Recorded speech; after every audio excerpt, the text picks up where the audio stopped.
সবাইকে শুভ সকাল। আর আমি হচ্ছে Abdullah Al Numan, Dhaka university marketing department MBA running বর্তমানে। তো আজকে আমি তোমাদের মার্কেটিং ক্লাস নেওয়ার জন্য আসছি। আশা করি যে তোমরা মোটামুটি ক্লাসটা এনজয় করবা। তো আমাদের আজকের যে লেকচারটা, এটাতে যাওয়ার আগে আমরা একটু কথা বলে নিই কিছু বিষয় নিয়ে। ঢাকা ইউনিভার্সিটিতে মার্কেটিং যে সাবজেক্টটা, সেটা আসলে চালু হয়েছে 3 থেকে 4 বছর ধরে এই পরীক্ষাটা হচ্ছে মার্কেটিং এর। তো এখানে এখনো পর্যন্ত আসলে অত বেশি তোমার দেখা যাচ্ছে কি কঠিন কোনো কোয়েশন আসেনি এই পর্যন্ত, যা দেখলাম আমি। তো যে কোয়েশন গুলো আসে সেগুলো হচ্ছে পারার মতো কোয়েশন, অর্থাৎ বাইরে থেকে কোনো কোয়েশন আসে না। বই যেটা আছে তোমাদের বোর্ড বই, ওই বইটা পড়লে আর হচ্ছে আমাদের যে লেকচার শিটটা তোমাদেরকে দেওয়া হয়েছে, এখান থেকে যদি কিছু বিষয় কভার করা হয় তাহলে কিন্তু এখান থেকে আমাদের মোটামুটি মার্কেটিং কোয়েশন গুলো চলে আসে প্রায় প্রত্যেক বছরই। এটা আমার অভিজ্ঞতা বলে। তো সবগুলো বিষয় আবার পড়ার দরকার নেই। এখানে হচ্ছে ইউনিভার্সিটিতে যে এডমিশনের সিস্টেমটা, সেটা হচ্ছে টেকটিক্যালি আগাতে হবে, অর্থাৎ কম পড়ে কিভাবে ভালো নাম্বার পাওয়া যায়। তো এটার জন্য আর কি আমরা সবসময় চেষ্টা করি স্টুডেন্টকে এটা বোঝাতে যে সবগুলো পড়ার দরকার নেই, কিছু কিছু মেইন বিষয় আছে যেগুলো থেকে হচ্ছে সবসময় পরীক্ষায় প্রশ্ন আসে মার্কেটিং এর। এই বিষয়গুলো আমরা টাচ করার ট্রাই করব এবং দেখবো হচ্ছে এখান থেকে করা যায়। আচ্ছা, কেউ কেউ মনে হয় পার্টিসিপেট করতে যাচ্ছে আমাদের সাথে, আমি তাদেরকে জয়েন করাচ্ছি। আশা করি যারা জয়েন করতে যাচ্ছে সবাই আমাদের সাথে জয়েন করতে পারছে। আচ্ছা, তো ঢাকা ইউনিভার্সিটিতে আসলে যেটা দেখা যাচ্ছে এখন বিগত কয়েকদিন যাবত, যে ওরা এখনো পর্যন্ত নাম্বারিং বা পরীক্ষার প্যাটার্নটা কিভাবে হবে সেটা কিন্তু এখনো ঠিক করতে পারছে না। অর্থাৎ বারবারই হচ্ছে এক একটা কথা বলছে এবং সেটা আবার পরবর্তী দেখা যাচ্ছে সংশোধন করছে তারা। তো এখনো পর্যন্ত আসলে স্পেসিফিক্যালি বলা যাবে না যে পরীক্ষাটা কিভাবে হতে যাচ্ছে বা আসলে কত নাম্বার থাকবে পরীক্ষার মধ্যে, সেটা এখনো আসলে সার্টেনলি বলা যাচ্ছে না কিছু। তো এটার জন্য আরো কিছুদিন ওয়েট করতে হবে, অর্থাৎ পরীক্ষা আসার ঠিক 1 মাস বা 15 দিন আগে আসলে আমরা বলতে পারবো যে আসলে পরীক্ষাটা কিভাবে বা কিরকম করে হতে যাচ্ছে। ঠিক আছে, তো এটার জন্য একটু ওয়েট করতে হবে আমাদের। আর তবে এখন যেটা আমাদের মোটামুটি স্ট্যান্ডার্ড, আমরা যেটা মেনটেন করি সবসময়, সেটা অনুযায়ী আমাদের পড়াশোনাটা করতে হবে এবং চালিয়ে যেতে হবে। তো এখন যে নাম্বারিং সিস্টেমটা ওরা দিয়েছে সেটা হচ্ছে 40 নাম্বারের লিখিত থাকবে এবং 40 নাম্বারের হচ্ছে এমসিকিউ কোয়েশ্চন থাকবে। বাকি 20 নাম্বার হচ্ছে আমাদের যেগুলো এসএসসি এবং এইচএসসি পরীক্ষা ছিল ওই পরীক্ষা থেকে সংযোজন করা হবে। তো এখন যে 40 নাম্বার এবং 40 নাম্বার, এই 40 লিখিত এবং 40 এমসিকিউ এর মধ্যে হচ্ছে 5টা সাবজেক্ট থাকবে টোটাল সি ইউনিটের জন্য। এই 5টা সাবজেক্ট থেকে হচ্ছে 40 নাম্বার এমসিকিউ এবং 40 নাম্বার লিখিত হবে। তো এটিকে যদি আমরা অ্যাভারেজ করি তাহলে দেখা যাচ্ছে কি একটা সাবজেক্ট থেকে আপনার 16 নাম্বার করে আসে। অর্থাৎ আমি যদি ধরি মার্কেটিং থেকে হচ্ছে 16টা নাম্বার থাকবে আপনাদের ঢাকা ইউনিভার্সিটি পরীক্ষায়, তাহলে 16 নাম্বারের মধ্যে যদি হয় ভাগ করি তাহলে হচ্ছে আপনার লিখিততে 8 নাম্বার এবং হচ্ছে এমসিকিউতে 8 নাম্বার, টোটাল এই 16 নাম্বারের পরীক্ষা হচ্ছে আমাদের ঢাকা ইউনিভার্সিটিতে হবে মার্কেটিং এর জন্য। আচ্ছা, আমাদের সাথে আরো কয়েকজন জয়েন করতে যাচ্ছে, আমি একটু জয়েন করে নিচ্ছি ওদেরকে। এরপরে অ্যাডমিট অল দিলে সবাই জয়েন হয়ে যাবে নোমান ভাই, অ্যাডমিট অল। ও আচ্ছা আচ্ছা, অ্যাডমিট অল দিলে ওকে, থ্যাংক ইউ জানানোর জন্য।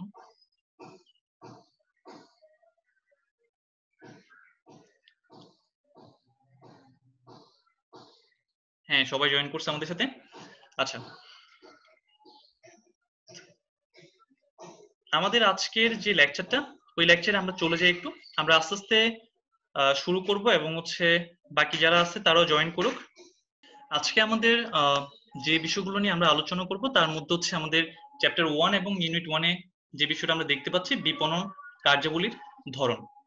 আচ্ছা, এরপরে গেলে আমরা একটু নিচে গেলে পাবো হচ্ছে চ্যাপ্টার 1 এবং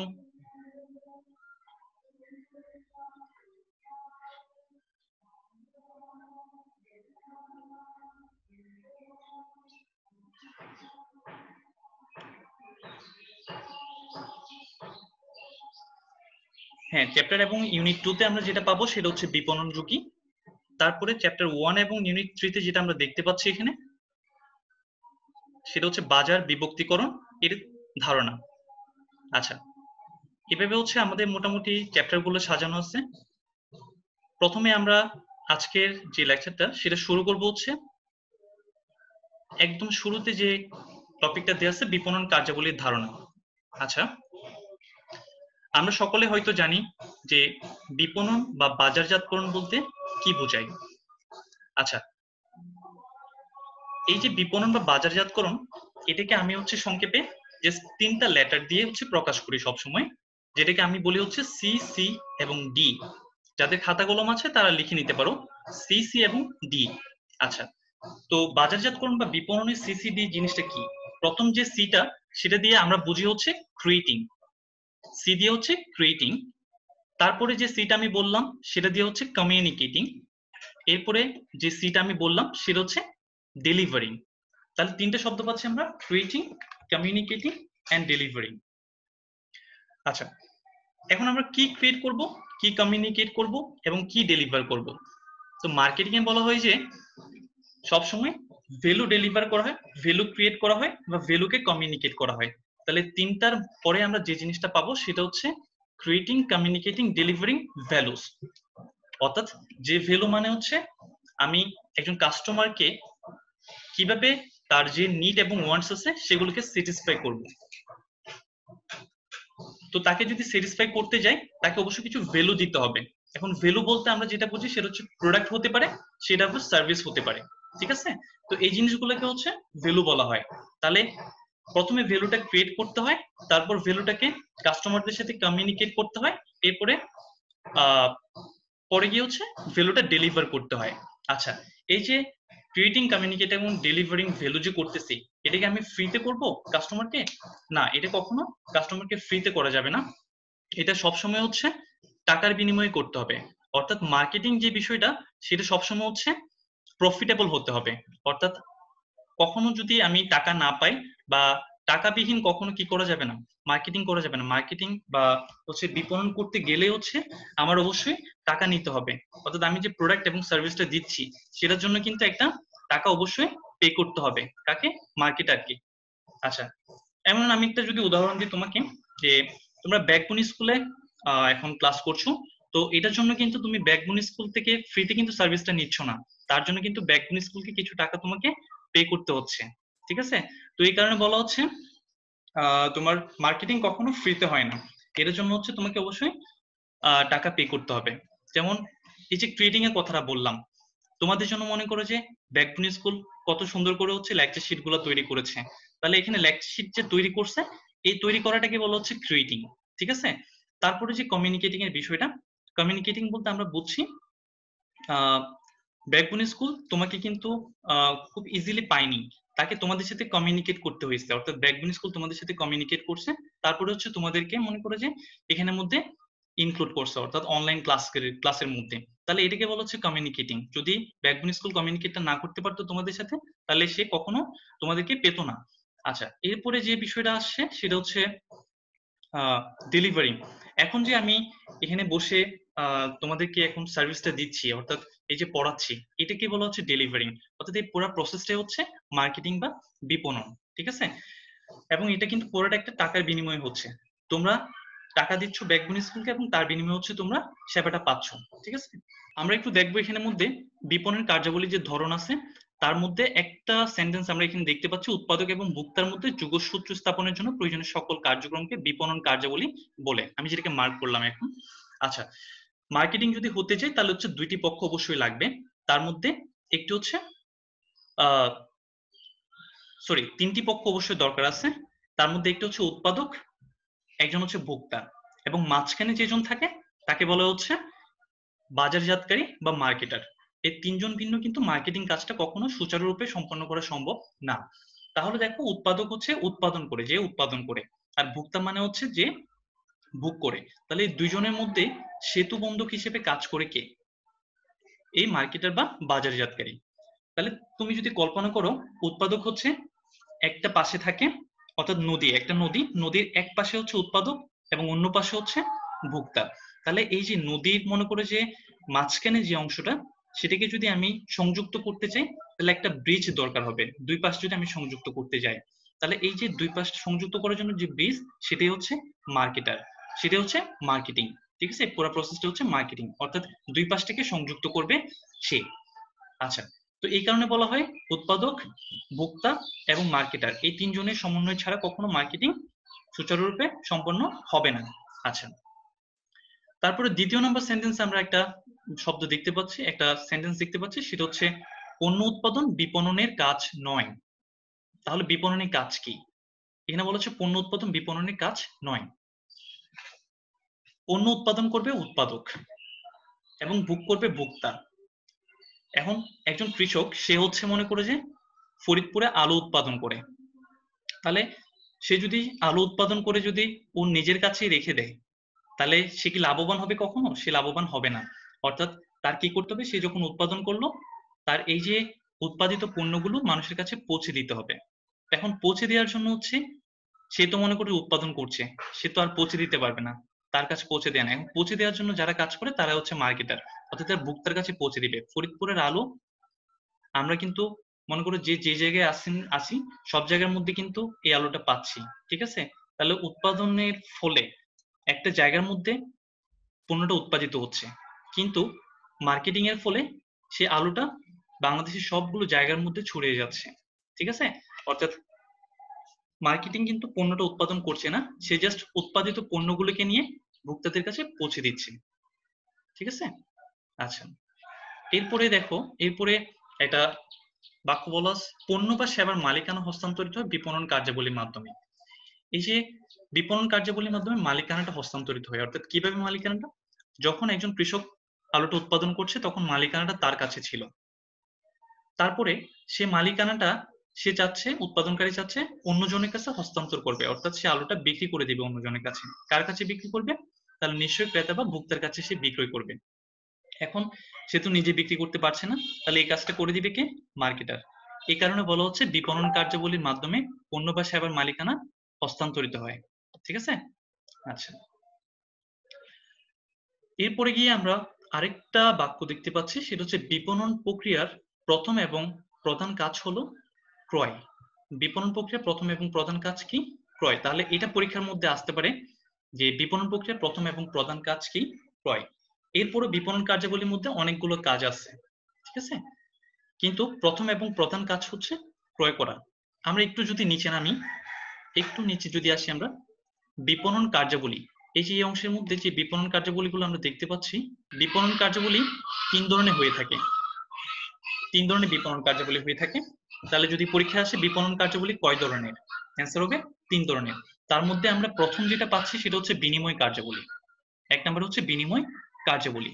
আচ্ছা, বিনিময় কার্যাবলীর মধ্যে আবার হচ্ছে শুধু আছে ক্রয় এবং বিক্রয়, অর্থাৎ ক্রয় এবং বিক্রয়ের ফলে হচ্ছে বিনিময় হয়, মালিকানা সত্ত্ব হস্তান্তরিত হয়, এই কারণে এটাকে বলা হয় বিনিময় কার্যাবলী। দুই নম্বরে কি আমরা পাচ্ছি বন্টন সংক্রান্ত কার্যাবলী, অর্থাৎ একটা পণ্য সে যখন, একজন কৃষক যখন মনে করেছে ফরিদপুরে বসে যখন উৎপাদন করছে, তখন তাকে সে সেটা ঘরের মধ্যে রেখে দিতে পারবে না, তাকে সেটা ছড়িয়ে দিতে হবে পুরো বাংলাদেশের আনাচে কানাচে। তো এটাকে বলা হচ্ছে বন্টন, অর্থাৎ একটা জায়গা থেকে অন্য একটা জায়গার মধ্যে নিয়ে যাওয়া। তো এই বন্টন কার্যাবলীগুলো সম্পাদন করার জন্য তার পরিবহন দরকার হবে, তার গুদামজাতকরণ করতে হবে পণ্যগুলো, তার আবার মূলকীকরণ করতে হবে, অর্থাৎ এই তিনটা বিষয় হলো বন্টন কার্যাবলীর অন্তর্ভুক্ত। আচ্ছা, এখন দেখো সে হচ্ছে পরিবহন জিনিসটা কেন লাগে? কারণ পরিবহন হচ্ছে তোমার ফরিদপুরে যে আলুটা উৎপাদন হচ্ছে সেটা যদি আমি চট্টগ্রামে আনতে চাই, তাহলে কিন্তু পরিবহনের মাধ্যমে আসতে হবে। যদি পরিবহন না হয় তাহলে সে কি আলুটা এখানে নিয়ে আসতে পারবে চট্টগ্রামে বা পুরো বাংলাদেশে ছড়িয়ে দিতে পারবে? অবশ্যই পারবে না। এরপর হচ্ছে গুদামজাতকরণ। এখন সে যখন আলুটা উৎপাদন করলো, তখন আলুটা উৎপাদন করার পর নিশ্চয়ই তার কাছে কিছুদিন রেখে দিতে হবে, কারণ সে হঠাৎ করে সেটা বিক্রি করতে পারছে না। তো এখন যে রেখে দিতে হবে সেটার ক্ষেত্রে কিন্তু একটা পচে যাওয়ার সম্ভাবনা থাকে। এই যে পচে যাওয়ার যে সম্ভাবনা, সেটাকে বন্ধ করার জন্য বা সেটাকে রোধ করার জন্য হচ্ছে গুদামজাতকরণটা অবশ্যই প্রয়োজন, কারণ গুদামজাতকরণের মাধ্যমে হচ্ছে পণ্যের কালগত উপযোগ সৃষ্টি হয়। আচ্ছা, এরপর পরিবহন যে কার্যাবলীটা আমরা পেলাম, পরিবহনের মাধ্যমে হচ্ছে আমাদের স্থানগত উপযোগ সৃষ্টি হয়। এরপরে আসে আমরা মোড়কীকরণে। মোড়কীকরণ মানে হলো আহ আমরা যখন দেখি বিভিন্ন কোম্পানি যখন পণ্যগুলো আমাদের কাছে নিয়ে আসে বা আমরা যখন দোকান থেকে পণ্যগুলো কিনি, যেমন তেল, চিনি, লবণ, এগুলো এগুলো কি আমাদের কাছে খোলা অবস্থায় বিক্রি করে? না, এগুলো হচ্ছে বোতলজাত করে বা প্যাকেটে করে বা বিভিন্ন সুন্দর লেবেলিং করে তারপরে আমাদের কাছে নিয়ে আসে। অর্থাৎ এই জিনিসগুলো কিন্তু মার্কেটিং এর কাজ। সো এই যে মোড়কীকরণ বিষয়টা, মোড়কীকরণ হলো এটাই, যে প্যাকেটটাকে সুন্দর করে আকর্ষণীয় করে, যাতে ক্রেতাদের অ্যাট্রাকশন পাওয়া যায় বা ক্রেতা যাতে দেখলে এটা কিনে, এই কারণে হচ্ছে মোড়কীকরণটা করা হয়। আচ্ছা, এরপরে 3 নাম্বার যে কার্যাবলীটা আমরা পাচ্ছি সেটা হচ্ছে সহায়ক কার্যাবলী। তাহলে বিনিময় কার্যাবলী গেল, বন্টন সংক্রান্ত কার্যাবলী গেল, এরপরে আসছে সহায়ক কার্যাবলী। এখন আমরা যদি দেখি একটু, সহায়ক কার্যাবলীর মধ্যে আছে অর্থ সংস্থান, ঝুঁকি গ্রহণ, মান নির্ধারণ, শ্রেণীবদ্ধকরণ, বাজার তথ্য সংগ্রহ, বিক্রয়োত্তর, সেবা প্রদান। আচ্ছা, আহ, এগুলো পরীক্ষায় আসতে পারে যে নিম্নের কোনটি সহায়ক কার্যাবলীর অন্তর্ভুক্ত, নিম্নের কোনটি সহায়ক কার্যাবলীর অন্তর্ভুক্ত। তাহলে আমরা যদি এগুলো জানা থাকে আমাদের, অর্থ সংস্থান, ঝুঁকি গ্রহণ, মান নির্ধারণ, শ্রেণীবদ্ধকরণ, বাজার তথ্য সংগ্রহ, বিক্রয়োত্তর, সেবা প্রদান, তাহলেই কিন্তু আমরা পরীক্ষায় অ্যান্সারটা করতে পারবো। আচ্ছা, যেমন আমি যখন বিপণন করতে যাব, তখন আমি বললাম কি বিপণনের সাথে অবশ্যই অর্থের সংশ্লিষ্টতা থাকা লাগবে। তাহলে অর্থ সংস্থান বিষয়টা হচ্ছে সেটাই, আমি যদি বিপণন করতে যাই আমার অবশ্যই কি লাগবে? অর্থ লাগবে। অর্থ ছাড়া আমি কখনো কি করতে পারবো না? বিপণন করতে পারবো না। এই জন্য হচ্ছে অর্থের সংস্থানটা করতে হবে যদি আমি বিপণন করতে যাই। এরপরে 2 নম্বরে যেটা আছে ঝুঁকি গ্রহণ। ঝুঁকি ছাড়া কখনোই কিছু সম্ভব না। মনে করে যে আমি একজন মার্কেটার, আমি একজন মার্কেটার, তো আমি চাচ্ছি হচ্ছে আমি রাজশাহী থেকে আম নিয়ে আসবো। আচ্ছা, তাহলে রাজশাহী থেকে যদি আমি আম আনতে যাই, সেক্ষেত্রে কিন্তু একটা ঝুঁকি থেকে যায়। অর্থাৎ আমি রাজশাহী থেকে আমটা চট্টগ্রামে নিয়ে আসবো, তাহলে সেক্ষেত্রে দেখা যাচ্ছে পচে যাওয়ার একটা সম্ভাবনা থাকে। ঠিক আছে? তাহলে এখানে যদি পচে যায়, সেক্ষেত্রে কিন্তু এই ঝুঁকিটা আমাকে নিতে হবে। অর্থাৎ সবখানে কিন্তু এটা ঝুঁকি কাজ করছে। তাহলে ঝুঁকিটা কিন্তু সব জায়গার মধ্যে কাজ করে। তো ঝুঁকি ছাড়া কখনো বাজারজাতকরণ করা সম্ভব নয়। অর্থাৎ আমি একটা মনে করে যে আমি নতুন একটা কোম্পানি দিলাম। ঠিক আছে? নতুন একটা কোম্পানি বলতে আমি ধরো যে হচ্ছে ওষুধের একটা কোম্পানি দিলাম। হুম। তো এখন হচ্ছে ওষুধের কোম্পানিটা দেওয়ার পরে নতুন একটা কোম্পানি একদম, তো এই কোম্পানি কি বাজারে আসার পরে মানুষ আমার কোম্পানি থেকে ওষুধ কিনবে, এটা কি আমি কখনো আহ বিশ্বাস করতে পারি? এত তাড়াতাড়ি মনে করে যে আমার কোম্পানিটা কারো কাছে পরিচিত না তেমন একটা, তো এটা হয়তো বা পরিচিত হতে আরো অনেক সময় লাগবে। ঠিক আছে? তো এক্ষেত্রে কিন্তু আমাকে একটা ঝুঁকি নিতে হচ্ছে। অর্থাৎ আমি নতুন একটা কোম্পানি সৃষ্টি করছি এবং সৃষ্টি করার পরে আমাকে অপেক্ষা করতে হবে। অর্থাৎ কোম্পানিটার পরিচয় ঘটাতে হবে আগে, তারপর সেটা মার্কেটিং করতে হবে। এরপরে হচ্ছে আস্তে আস্তে মানুষজন যখন চিনবে তখন আমার কাছ থেকে পণ্যটা কিনবে। তার আগ পর্যন্ত কিন্তু আমাকে ঝুঁকি নিয়ে হচ্ছে আমার কোম্পানিটা চালু করতে হচ্ছে। অর্থাৎ এখানে ঝুঁকি গ্রহণটা এটা মুখ্য বিষয়। তো এটাও কিন্তু বিপণন একটা সহায়ক কার্যাবলী হিসেবে কাজ করে। এরপরে আসো মান নির্ধারণ। মান নির্ধারণের অপর নাম হচ্ছে প্রমিতকরণ, যেটাকে আমরা সবাই জানি। মান নির্ধারণের অপর নাম কি? প্রমিতকরণ। তো প্রমিতকরণ মানে হচ্ছে পণ্যের গুণাগুণ অনুসারে, পণ্যের গুণাগুণ অনুসারে ওই পণ্যকে ক্লাসিফাই করাকে বলা হয় হচ্ছে মান নির্ধারণ। অর্থাৎ এই মান নির্ধারণ বিষয়টা হচ্ছে মনস্তাত্ত্বিক একটা বিষয় বা এটা পরিকল্পনার একটা অংশ। ঠিক আছে? অনেকে প্রমিতকরণ এবং পর্যায়িতকরণে গিয়ে হচ্ছে গুলিয়ে ফেলে। অর্থাৎ প্রমিতকরণ এবং পর্যায়িতকরণ দুইটা একটার সাথে একটা রিলেটেড, কিন্তু বুঝতে একটু সমস্যা হয়। পর্যায়িতকরণ বা শ্রেণীবদ্ধকরণ যে বিষয়টা আছে সেটা হচ্ছে আমি যখন আহ কোনো পণ্যকে যখন আলাদা আলাদা করে ভাগ করব, আলাদা আলাদা করে যখন ভাগ করব তখন সেটাকে বলা হয় হচ্ছে শ্রেণীবদ্ধকরণ বা পর্যায়িতকরণ। তবে এই যে ভাগটা করলাম আমি, সেটা কি অনুসারে করলাম? সেটা নিশ্চয় পণ্যের গুণাগুণ অনুসারে, নিশ্চয় পণ্যের আকার অনুসারে, অথবা অন্য কোনো ওয়েতে। ঠিক আছে? এই যে ভাগ করার আগে যে আমি যে চিন্তা ভাবনাটা করলাম, অর্থাৎ কি অনুসারে আমি ভাগটা করব, এই চিন্তা ভাবনাটাকে বলা হচ্ছে প্রমিতকরণ। অর্থাৎ ওইটাকে বলা হচ্ছে মান নির্ধারণ। ঠিক আছে? এই মানের উপর ভিত্তি করে হচ্ছে আমি পরবর্তীতে পর্যায়িতকরণটা করলাম, অর্থাৎ সেটাকে ভাগ করলাম আমি। ঠিক আছে? আচ্ছা, তারপরে আরেকটা সহায়ক কার্যাবলীর মধ্যে যেটা আমরা পাচ্ছি বাজার তথ্য সংগ্রহ। আচ্ছা, বাজার তথ্য সংগ্রহ বলতে আমরা কি বুঝি? যেমন আমি যখন তোমার একটা ওষুধের কোম্পানি দিতে যাচ্ছি, তখন আমাকে জানতে হবে আগে যে কাস্টমাররা আমি যে ওষুধগুলো উৎপাদন করব সেগুলো নিবে কিনা বা সেগুলো তাদের প্রয়োজন কিনা। তাদের যদি প্রয়োজন না হয় তাহলে সেই কোম্পানিটা আমি দিয়েও কোনো লাভ হবে না। আচ্ছা, তো এই কারণে হচ্ছে কোনো কিছু করার আগে, কোনো কিছু করতে যাওয়ার আগে বাজারের তথ্য জানতে হবে, বাজারের কাস্টমাররা আসলে আমি যে পণ্যটা আনতে চাচ্ছি সেটা তারা চাচ্ছে কিনা। ঠিক আছে, এরপরে যে সহায়ক কার্যাবলীটা আসে সেটা হলো বিক্রয়ত্ব সেবা প্রদান। বিক্রয়ত্ব সেবা প্রদান বলতে মার্কেটিং এর একটি গুরুত্বপূর্ণ অংশ এটা, যে আমি কোনো একটা পণ্য বিক্রয় করলাম কাস্টমারদের কাছে। পণ্যটা বিক্রি হওয়ার পরে এখন আমি কাস্টমারের কোনো খোঁজ খবরে নিলাম না যে পণ্যটা কেমন আছে বা এটা কোনো সমস্যা দেখা দিয়েছে কিনা, এগুলো আমরা জানলাম না।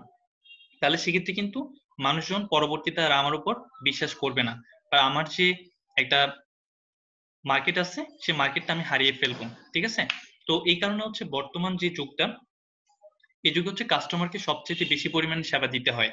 এই কারণে হচ্ছে আমি কোনো একটা পণ্য বিক্রি করে ফেললাম, বিক্রি করে ফেলা মানে হচ্ছে কাজ শেষ না, তারপরে হচ্ছে আমাকে বিক্রয়ত্ব সেবাটা দিতে হবে। অর্থাৎ আমি কারো কাছে হচ্ছে আমার একটা দোকান আছে, ফ্রিজের দোকান বা ইলেকট্রনিক্স দোকান, তো এখান থেকে আমি একটা ফ্রিজ বিক্রি করলাম। এখন ফ্রিজটা বিক্রি করার পরে দেখা যাচ্ছে কি আমি আর খোঁজ খবর নিলাম না, এখন ওই ফ্রিজের মধ্যে সমস্যা হয়ে আছে কোনো একটা বা ত্রুটি হয়ে আছে।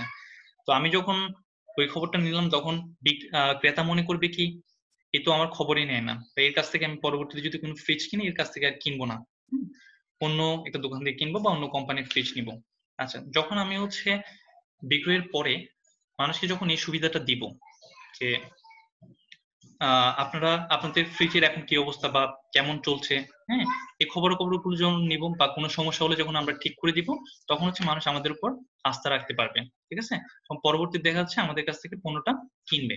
তাহলে এগুলোই ছিল আমাদের হচ্ছে বিপণন কার্যাবলীর অংশ। আচ্ছা, এরপরে আসি আমরা এই জায়গায় মানুষ পণ্য ক্রয় করে দুইটি উদ্দেশ্যে।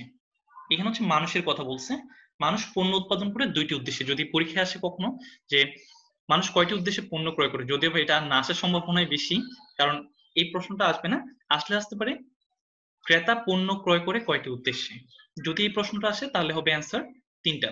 ক্রেতা তিনটি উদ্দেশ্যে পণ্য ক্রয় করে, তার মধ্যে এক নাম্বার যে উদ্দেশ্যটা সেটা হচ্ছে সে পণ্য উৎপাদন করার জন্য পণ্য ক্রয় করে, পণ্য উৎপাদন করার জন্য পণ্য ক্রয় করে। পণ্য বলতে আমি যেটা বোঝাচ্ছি সে উৎপাদন করার জন্য পণ্যটা ক্রয় করে। অর্থাৎ আমার একটা সুতার মিল আছে, তো এখন আমি যদি সুতা বানাতে যাই তাহলে আমার কি লাগবে, অবশ্যই তোলা লাগবে বা রেশম লাগবে, অর্থাৎ যেগুলো কাঁচামাল সুতা তৈরি।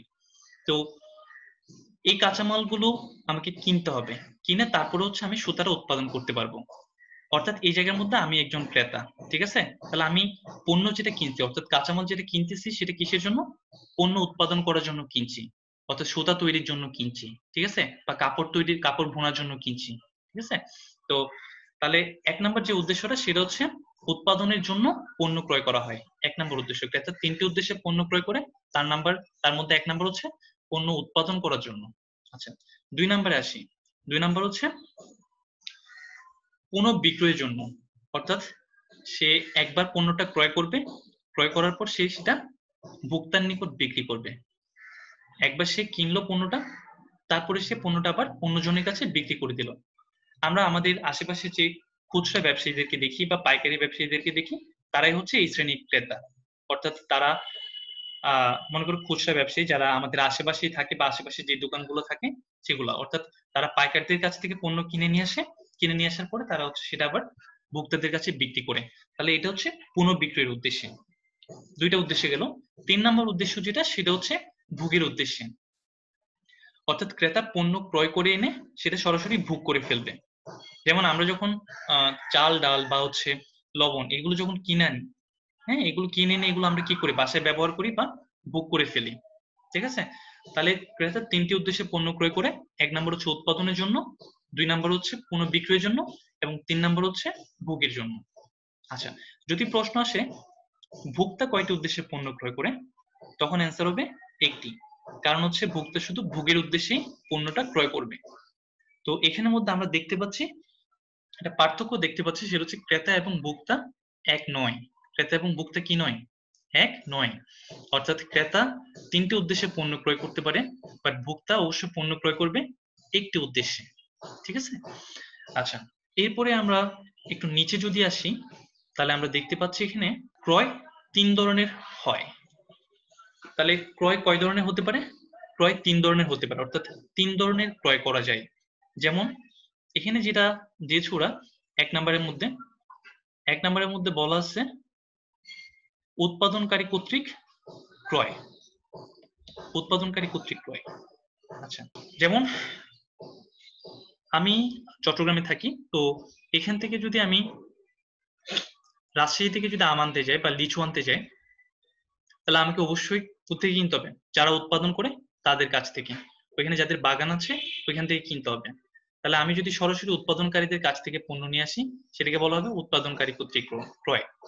যেমন আমি যদি মনে করে যে যারা ধান উৎপাদনকারী তাদের কাছ থেকে গিয়ে আমি সরাসরি পণ্যটা কিনে নিয়ে আসি, তাহলে সেটা হবে উৎপাদনকারী কর্তৃক ক্রয়। অর্থাৎ যারা উৎপাদন করে তাদের কাছ থেকে গিয়ে হচ্ছে পণ্যটা কিনে আনা। 2 নম্বরে যেটা আমরা পাচ্ছি সেটা হচ্ছে মধ্যস্থ ব্যবসায়ী কর্তৃক ক্রয়। অর্থাৎ মধ্যস্থ ব্যবসায়ী বলতে আমরা বুঝি পাইকারি ব্যবসায়ী এবং খুচরা ব্যবসায়ী, যারা পাইকারির কাছ থেকে বা উৎপাদনকারীর কাছ থেকে পণ্য কিনে নিয়ে আসে, তারপর সেটা ভোক্তাদের কাছে বিক্রি করে বা খুচরা ব্যবসায়ীদের কাছে বিক্রি করে। ঠিক আছে? আচ্ছা, তাহলে এটা হচ্ছে মধ্যস্থ ব্যবসায়ী কর্তৃক ক্রয়। এবং 3 নম্বরে যে ক্রয়ের ধরনটা সেটা হচ্ছে ভোক্তা কর্তৃক ক্রয়। আচ্ছা, ভোক্তা কর্তৃক ক্রয় মানে হচ্ছে ভোক্তা সরাসরি পণ্য ক্রয় করবে। ভোক্তা সরাসরি কি করবে? পণ্য ক্রয় করবে। অর্থাৎ ভোক্তা সরাসরি গিয়ে মনে করে যে খুচরা ব্যবসায়ীর কাছ থেকে পণ্য ক্রয় করতে পারে, ভোক্তা আবার সরাসরি গিয়ে হচ্ছে পাইকারি ব্যবসায়ীদের কাছ থেকে পণ্য ক্রয় করতে পারে, ভোক্তা আবার সরাসরি গিয়ে উৎপাদনকারীর কাছ থেকে পণ্য ক্রয় করতে পারে। অর্থাৎ ভোক্তা চাইলে যেখান থেকে ইচ্ছে সেখান থেকে সে পণ্যটা কিনতে পারে। তাহলে ক্রয়ের ধরন হচ্ছে 3টা: উৎপাদনকারী ক্রয় করে, এবং মধ্যস্থ ব্যবসায়ী কর্তৃক ক্রয় হয়, এবং হচ্ছে ভোক্তা কর্তৃক ক্রয় হয়।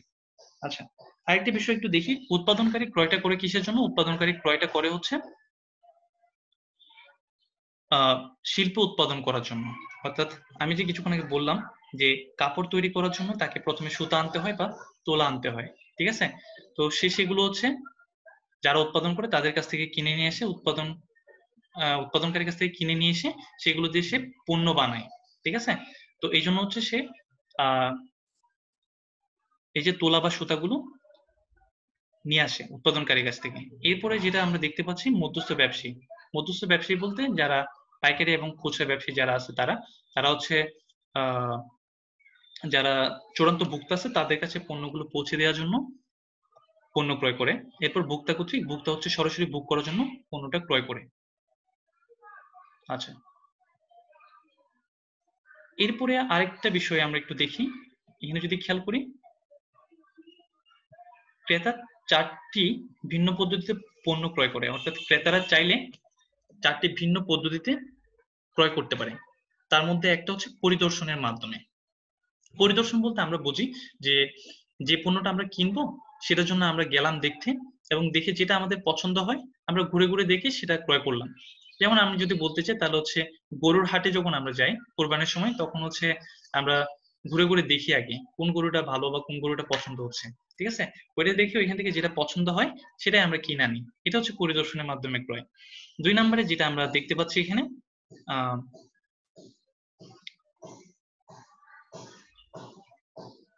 নমুনা সংগ্রহের মাধ্যমে। আচ্ছা,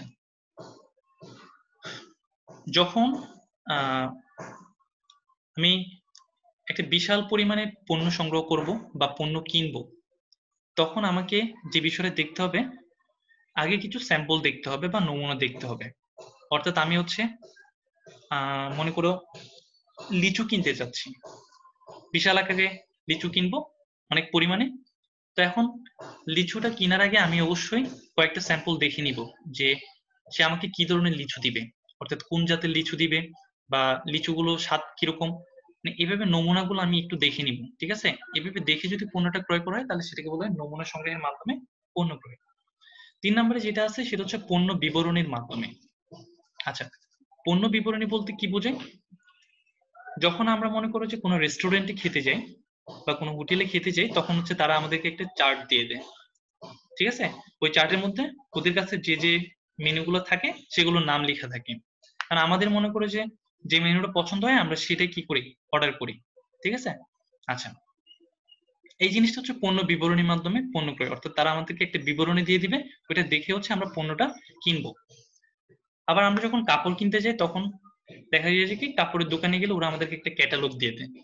তো ওই ক্যাটালগটা দেখে ওইখানের মধ্যে মনে করে যে পণ্যের গুণাগুণ বা পণ্যের মধ্যে ওটার দাম কত, তারপর এটা কি কোয়ালিটির পণ্য বা এখানের মধ্যে আহ কি কি বৈশিষ্ট্য আছে, এগুলো দিয়ে হচ্ছে তারা আমাদেরকে একটা চার্ট দেয়। বা আমরা যখন ফোন কিনতে যাই মোবাইলের দোকানে, তখন তারাও কিন্তু আমাদেরকে কোনো একটা মোবাইল যখন আমরা দেখি তখন ওই মোবাইলের যে ফিচার গুলা সেগুলো আমাদেরকে দেখায়, এগুলো দেখার পরে তারপরে হচ্ছে আমরা পণ্যটা কেনার ব্যাপারে সিদ্ধান্ত নিই। তো এই জিনিসটাকে বলে পণ্য বিবরণীর মাধ্যমে পণ্য ক্রয়। এরপর হচ্ছে গ্রেডিং এর মাধ্যমে।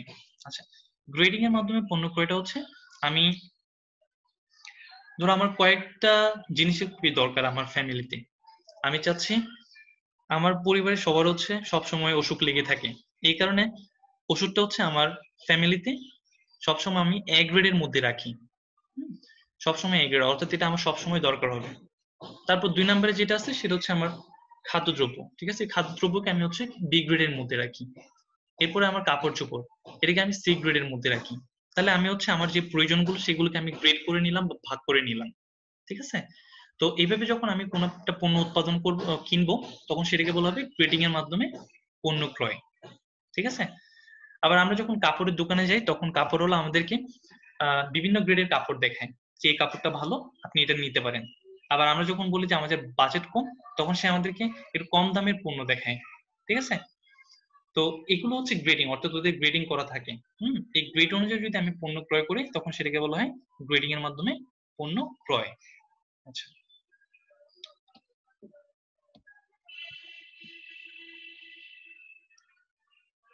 এরপরে বিক্রয় যেটা আছে এটা আমরা পড়লাম, ক্রয় বিক্রয় মানে হচ্ছে মালিকানা সত্ত্ব হস্তান্তর।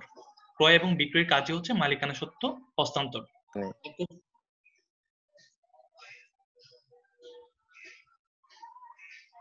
অর্থাৎ ক্রয় করলে মালিকানা সত্ত্বটা যায় কার কাছে? ক্রেতার কাছে, ঠিক আছে?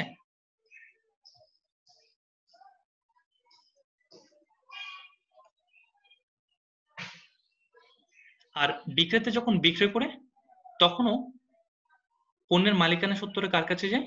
ক্রেতার কাছে যায়। ক্রেতা তার বিনিময়ে বিক্রেতাকে কি দেয়? অর্থ দেয়, ঠিক আছে? আচ্ছা,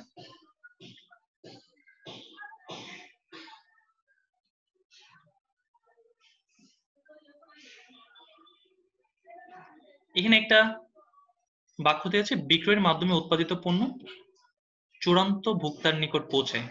এটা সবাই একটু মার্ক করে রাখতে পারো যে বিক্রয়ের মাধ্যমে উৎপাদিত পণ্য কার নিকট পৌঁছায়? চূড়ান্ত ভোক্তার নিকট পৌঁছায়।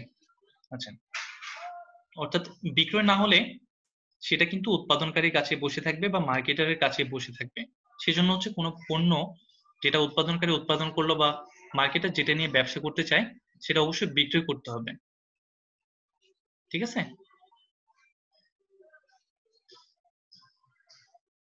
আচ্ছা, এতক্ষণ আমরা পড়লাম বিনিময় সংক্রান্ত কার্যাবলী।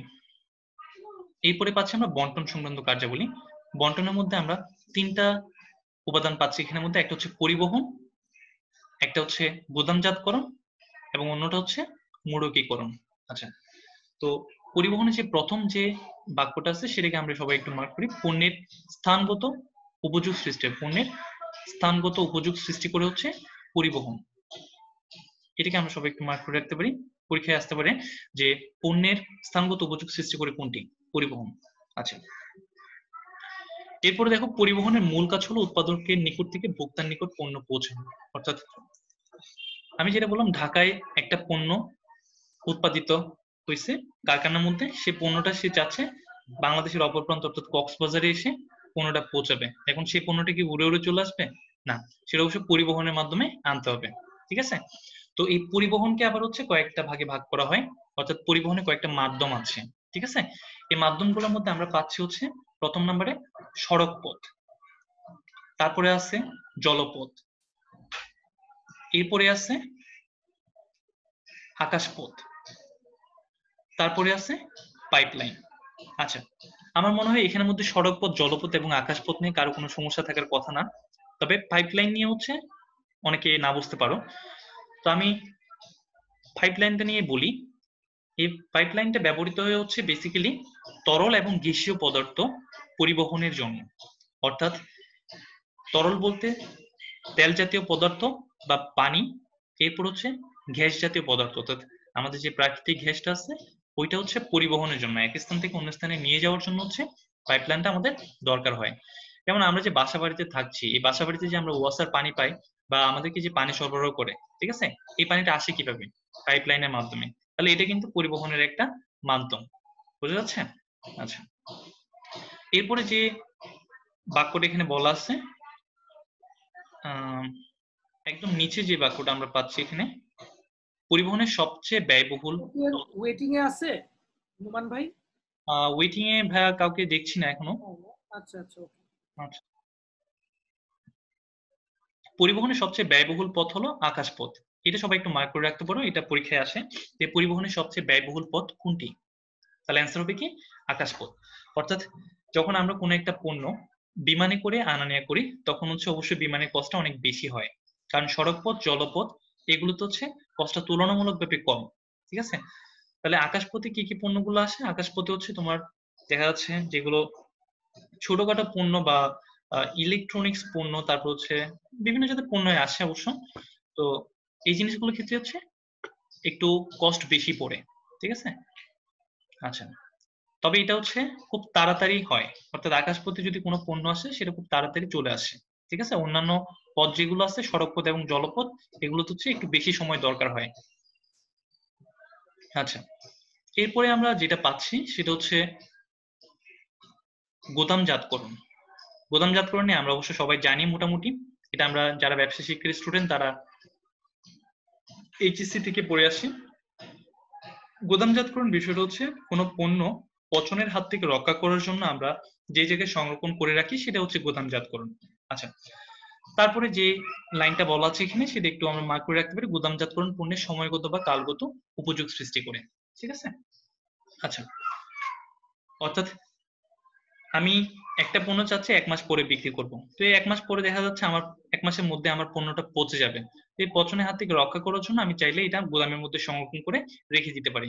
তাহলে এটার জন্য আমার হচ্ছে একটা কালগত বা সময়গত একটা উপযোগ আমি পাচ্ছি গুদামজাতকরণ করার মাধ্যমে। আচ্ছা, তারপরে বলা হচ্ছে গুদাম 3 ধরনের হয়।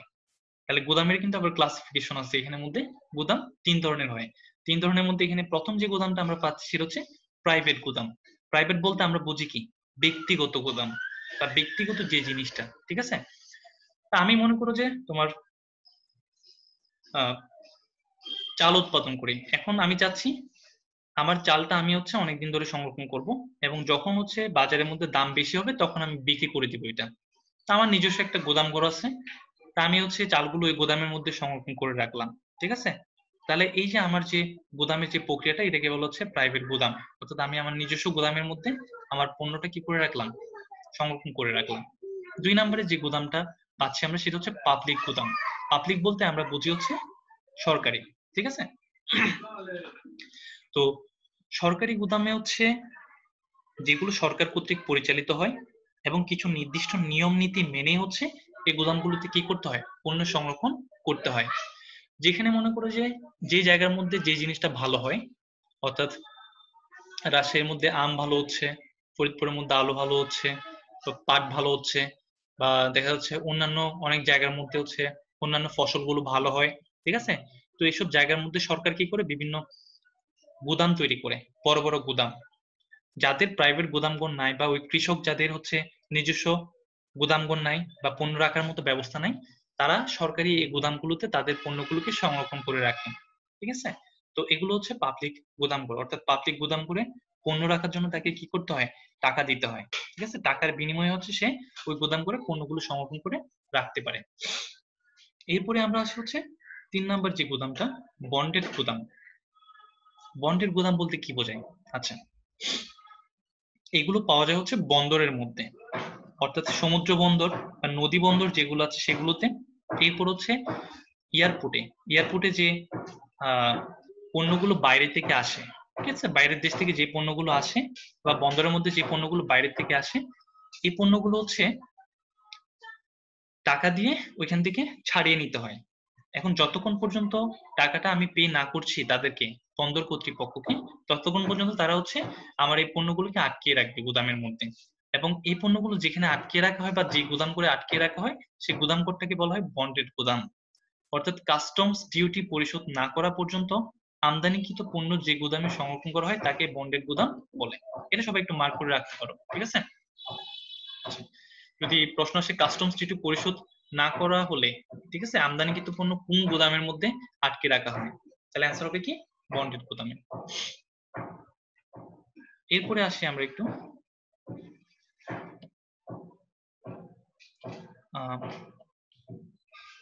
পরে যে কার্যাবলীটা আমরা পাচ্ছি বিপণনের, সেটা হচ্ছে মোড়কীকরণ। আচ্ছা, মোড়কীকরণটা আমরা অবশ্য পড়ে আসছি কিছুক্ষণ আগে, তারপরও এটা নিয়ে আরেকটু বলি।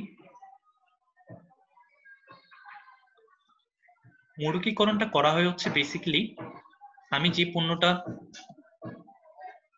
পণ্যটা উৎপাদন করলাম, সেই পণ্যটা দেখা যাচ্ছে কি নষ্ট হয়ে যেতে পারে বা ভেঙে যেতে পারে হাত থেকে পড়ে, যে কোনো মুহূর্তে এটার ক্ষতি হতে পারে।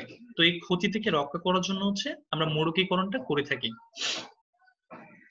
যেমন মার্কেটে যখন আমরা যাই, তখন কিন্তু আমরা বাসায় নিয়ে আসার সময় সাথে করে কিন্তু একটা প্যাকেট আমাদেরকে তারা দিয়ে দেয়, বা ওই পণ্যের একটা প্যাকেটে পুরে হচ্ছে আমাদেরকে দিয়ে দেয়। তাহলে ওই যে উপরে যে অংশটা, যে প্যাকেটটা, সেটা হচ্ছে মোড়কীকরণ। এই মোড়কটা না করলে দেখা যাচ্ছে ওই পণ্যটা যে কোনো সময় ক্ষতিগ্রস্ত হওয়ার একটা সম্ভাবনা থাকে, বা যে পণ্যটা আমাদেরকে দিচ্ছে সেই পণ্যের গুণাগুণটা নষ্ট হয়ে যেতে পারে, ঠিক আছে। আর মোড়কীকরণ করলে যেটা হয় সেটা হচ্ছে পণ্যের আকর্ষণীয়তাটা বাড়ে, অর্থাৎ ভোক্তারা বা ক্রেতারা হচ্ছে এই পণ্যটা সবসময় তাদের সুন্দর লাগবে, এবং সুন্দর লাগলে হচ্ছে তারা সেটা কিনবে, ঠিক আছে। আচ্ছা, তো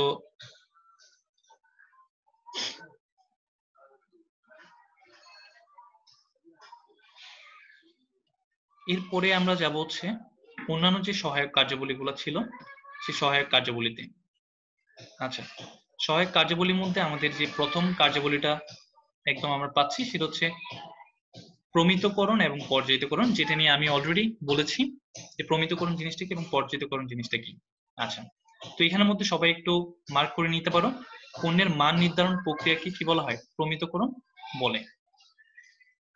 এরপরে হচ্ছে প্রমিতকরণের কাজ চিন্তা এবং সিদ্ধান্তের সাথে সম্পর্কিত, অর্থাৎ এটা হচ্ছে পরিকল্পনাগত কাজ, ঠিক আছে। এটার উপর ভিত্তি করে হচ্ছে পর্যায়িতকরণটা করা হয়। আচ্ছা, এই দুইটা লাইন সবাই একটু মার্ক করে নিতে পারো প্রমিতকরণের জন্য। এরপরে আমরা আসি পর্যায়িতকরণে। পর্যায়িতকরণের মধ্যে হচ্ছে একটা লাইন এখান থেকে মার্ক করো সবাই, সেটা হচ্ছে পূর্ব নির্ধারিত মান অনুযায়ী পণ্যকে ভাগ করাই হলো পর্যায়িতকরণ। অর্থাৎ পূর্ব নির্ধারিত মান বলতে কি, এখানে প্রমিতকরণকে বোঝাচ্ছে। আগে যে আমি পরিকল্পনাটা করেছি সেটা অনুযায়ী ভাগ করাকে কি বলা হচ্ছে, পর্যায়িতকরণ বলা হচ্ছে। আচ্ছা, তারপরে হচ্ছে বাজার তথ্য এবং বিক্রয় সেবা, এগুলো নিয়ে অলরেডি আমরা আলোচনা করেছি, বাজার তথ্যটা কি এবং বিক্রয় সেবাটা কি। তো এটা নিয়ে আর আমি আলোচনা বাড়াবো না, আমি হচ্ছে পরবর্তীতে চলে যাব একটু।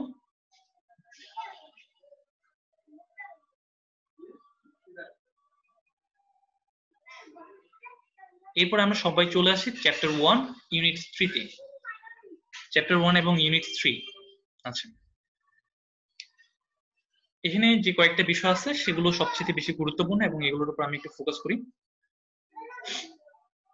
মার্কেটিং এ বেসিক্যালি তিনটা বিষয় হচ্ছে খুব বেশি গুরুত্বপূর্ণ। তিনটা বিষয়, সেগুলোকে ইংলিশে যদি বলি তাহলে হচ্ছে এসটিপি, এস টি এবং পি, এই তিনটা বর্ণ। এস দিয়ে হচ্ছে সেগমেন্টেশন, সেগমেন্টেশন মানে হচ্ছে বাজার বিভক্তিকরণ, যেটা আমরা এখন পড়ব এখানে। টি দিয়ে হচ্ছে টার্গেটিং, টার্গেটিং মানে হচ্ছে বাজার লক্ষ্যায়ন, যেটা একটু পরেই পড়বো আমরা। পি দিয়ে হচ্ছে পজিশনিং, পজিশনিং মানে হচ্ছে অবস্থান গ্রহণ, ঠিক আছে। এই তিনটা বিষয় নিয়ে হচ্ছে মোটামুটি মার্কেটিং এর কাজকর্ম, অর্থাৎ এই তিনটা জিনিস যদি না থাকে তাহলে কিন্তু তোমার মার্কেটিংটা করা পসিবল না। এসটিপি এর বাইরেও কিন্তু আরেকটা বর্ণ আছে, সেটা হচ্ছে ডি। তাহলে টোটাল জিনিসটা হয় এসটিপিডি। ডি দিয়ে হচ্ছে ডিফারেন্সিয়েশন। ডিফারেন্সিয়েশন মানে হচ্ছে ভিন্নতা, অর্থাৎ মার্কেটিং যারা করে তারা সবসময় হচ্ছে একটু ইউনিক হতে চায়। একটু ইউনিক হতে হয়, কারণ এই কম্পিটিটিভ বাজারে যদি টিকে থাকতে চায় তাহলে তাকে অবশ্যই একটু ভিন্নধর্মী সেবা কাস্টমারকে দিতে হবে। এই যে ভিন্নধর্মী যে সেবাটা, ইউনিক যে সার্ভিসটা, সেটাকে বলা হচ্ছে ডিফারেন্সিয়েশন। আচ্ছা, এটা আমি পরবর্তীতে আলোচনা করবো, সমস্যা নেই। তবে এখন যেটা আমরা পড়তে যাচ্ছি সেটা হচ্ছে বাজার বিভক্তিকরণের ধারণা।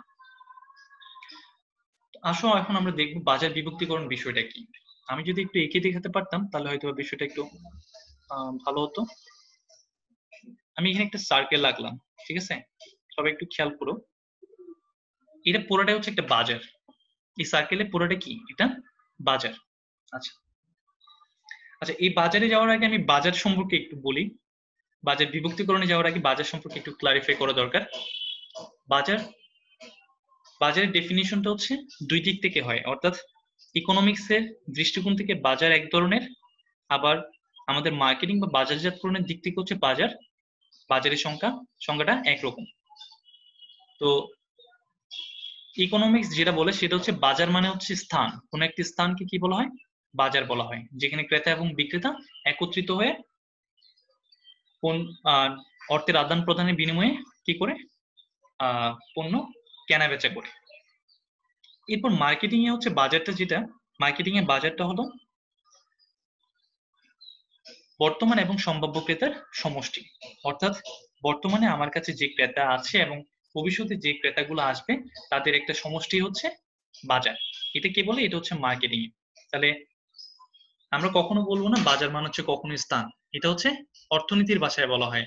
আর মার্কেটিং বা বাজারজাতকরণের ভাষায় বাজার হচ্ছে বর্তমান এবং সম্ভাব্য ক্রেতার সমষ্টি, ঠিক আছে? আচ্ছা, এখন আসি, এই যে এটা হচ্ছে, এই সার্কেলটা হচ্ছে পুরোটা একটা বাজার, ঠিক আছে? সার্কেলটা পুরোটা একটা বাজার। এখানের মধ্যে একটা কোম্পানি সে পুরো বাজারটাকে কিন্তু একসাথে নিয়ে কাজ করতে পারবে না, অর্থাৎ এই পুরো বাজারের মধ্যে সে চাইলে পণ্য সরবরাহ করতে পারবে না। হ্যাঁ, যেগুলো বড় কোম্পানি সেগুলো পারবে। যেমন আমরা যদি ইউনিলিভারের কথা চিন্তা করি, সবাই হয়তো বা এই নামটা জানি। ইউনিলিভার একটা মাল্টিন্যাশনাল কোম্পানি, এটার পণ্য এমন কোনো দিন নাই যেটা আমরা ব্যবহার করি না, ঠিক আছে? তো ইউনিলিভার কিন্তু পুরো মার্কেটের মধ্যে কি করে তাদের পণ্যগুলো সরবরাহ করতে পারে। তারা বড় কোম্পানি, অনেক বিশাল কোম্পানি, এই কারণে তারা পারে। বাংলাদেশের মনে করো যে ছোটখাটো একটা কোম্পানি, তারা কিন্তু এটা পারবে না। তো সেই জন্য যেটা করতে হয়, প্রথমে যারা মার্কেটিং করে তাদের যে বিষয়টা করতে হবে, পুরো মার্কেটটাকে কয়েকটা ভাগে ভাগ করে নিতে হবে। কি করতে হবে? কয়েকটা ভাগে ভাগ করে নিতে হবে। ধরো আমি হচ্ছে এটাকে, এই পুরো মার্কেটটাকে আমি টোটাল 4টা ভাগে ভাগ করে নিলাম। এই একটা ভাগ, এই একটা ভাগ, এখানে একটা ভাগ, আর এখানে একটা ভাগ, টোটালি 4টা ভাগ। তাহলে এই জিনিসটাকে বলা হচ্ছে বাজার বিভক্তিকরণ, অর্থাৎ টোটাল বাজারটাকে অনেকগুলো ক্ষুদ্র ক্ষুদ্র অংশে সমজাতীয় বৈশিষ্ট্যের ভিত্তিতে ভাগ করাকে কি বলা হয়? বাজার বিভক্তিকরণ বলা হয়। এখন আমি চাচ্ছি আমার যে কোম্পানিটা সেটা হচ্ছে এই জায়গার মধ্যে, অর্থাৎ এটা হচ্ছে মনে করো যে এখানে আমার কোম্পানিটা, এবং এই জায়গার মধ্যে হচ্ছে আমার পণ্যগুলো আমি উৎপাদন করি। তো আমার হচ্ছে আবার সামর্থ্য কম, অর্থাৎ আমি আমার হয়তো বা আশেপাশের যে এরিয়াগুলো আছে, অর্থাৎ এই বাজার এবং এই বাজার, এই 3টা বাজারে হচ্ছে আমি আমার পণ্যগুলো কি করতে পারবো? বিক্রি করতে পারবো। এই বাজারে যদি আমি আসতে যাই তাহলে আমার প্রচুর টাকা পয়সার দরকার এবং অনেক মানুষের দরকার, বা অনেক কার্যক্রম এখানে করতে হবে। তো এই কারণে আমি চাচ্ছি যে এই বাজারটা আমি নিব না। বাকি যে 3টা বাজার আছে, এই বাজারগুলোকে ঘিরে হচ্ছে আমি আমার মার্কেটিং কার্যাবলীগুলো সম্পাদন করব, ঠিক আছে? বা আমি চাচ্ছি শুধু আমি এইখানেই আমি আমার প্রতিষ্ঠানটা, বা আমি এখানে পণ্য উৎপাদন করি, শুধু এই বাজারের মধ্যে আমি পণ্যগুলো বিক্রি করব, ঠিক আছে? তো যার যত সামর্থ্য আছে সে তত বড় আকারে কি করতে পারে? বাজারকে নির্ধারণ করতে পারে। আমার যদি সামর্থ্য ছোট হয়, আমি হচ্ছে শুধু ছোট একটা খণ্ডকে নিয়ে ব্যবসা করব বা এখানে ভিতরে শুধু আমি ব্যবসা করব, এর বাইরে আমি যাব না। আর আমার যদি সামর্থ্য বেশি থাকে তখন আমি এর বাইরে গিয়ে ব্যবসা করতে পারবো, ঠিক আছে? আচ্ছা, তাহলে এখানের মধ্যে দেখো কয়েকটা বিষয় এখানের মধ্যে আমি বলি। এই লাইনটা একটু মার্ক করে যায়, এর মাধ্যমে সমজাতীয় ক্রেতাদেরকে এক শ্রেণীতে ভাগ করা হয়। সমজাতীয় ক্রেতা অর্থাৎ বাজার বিভক্তিকরণের ক্ষেত্রে কয়েকটা বিষয় মাথায় রাখতে হবে। সমগ্র বাজারকে সমজাতীয় বৈশিষ্ট্যের ভিত্তিতে, ঠিক আছে, আমি যে বাজারটা নিলাম, এই বাজারের মধ্যে যে মানুষগুলো থাকবে তারা হচ্ছে সমজাতীয় সমমনা, অর্থাৎ ধরুন হচ্ছে আমি শুধু যুবকদেরকে উদ্দেশ্য করে, অর্থাৎ যারা ইয়ং এজ আছে তাদেরকে উদ্দেশ্য করে আমি কোন একটা পণ্য বানালাম, একটা ফোন বানালাম, মোবাইল, ঠিক আছে, ওইটা শুধু যুবকরাই ব্যবহার করতে পারবে। তাহলে যদি আমি যুবকদের উদ্দেশ্যে হচ্ছে এই পণ্যটা বানালাম, তাহলে শুধু তাদেরকে নিয়ে হচ্ছে আমি ব্যবসাটা করব। অর্থাৎ এই পণ্যটা কিন্তু যারা বৃদ্ধ আছে বা যারা একদম শিশু আছে তারা ব্যবহার করতে পারবে না। বা এমনও হতে পারে যে আমি শুধু পুরুষদের জন্য বানালাম, মহিলাদের জন্য না, বা শুধু মহিলাদের জন্য বানালাম, পুরুষদের জন্য না। অর্থাৎ সবসময় হতে হবে সমজাতীয় বৈশিষ্ট্যের ভিত্তিতে ভাগটা হতে হবে, যাতে আমি মার্কেটিং কার্যাবলীটা ঠিকমতো সম্পাদন করতে পারি। আচ্ছা, এই যে বাজার বিভক্তিকরণ এটা করার ফলে যেটা হয় সেটা হচ্ছে ভোক্তাদের সন্তুষ্টিটা অর্জন হয়, এর মাধ্যমে ভোক্তাদের সর্বোচ্চ সন্তুষ্টি বিধান করা হয়। এখন আমি যদি সবগুলো মার্কেটের মধ্যে যদি কি করতে যাই, সেবা দিতে যাই বা পণ্য সরবরাহ করতে যাই, তাহলে আমি কাস্টমারকে ভালোভাবে সন্তুষ্ট করতে পারবো না। এখন আমি যদি কোনো একটা ছোট এরিয়ার মধ্যে যদি শুধু কাজ করি বা ছোট এরিয়ার মধ্যে যদি আমি পণ্য বা সেবাটা দিই, তাহলে হচ্ছে আমি সবাইকে সন্তুষ্ট রাখতে পারবো, খুব ভালো মতো তাদেরকে সার্ভিসটা দিতে পারবো, তাদের খবর নিতে পারবো, ঠিক আছে, সুষ্ঠুভাবে তদারকি করা সম্ভব হবে আমার পক্ষে। কারণ আমি যদি সব জায়গার মধ্যে দিয়ে বসে থাকি তাহলে সেক্ষেত্রে কিন্তু আমি তদারকিটা ঠিক মতো করতে পারবো না এবং কাস্টমারও কিন্তু আমার উপর ডিসস্যাটিসফাইড হবে। বুঝে গেছে? আচ্ছা,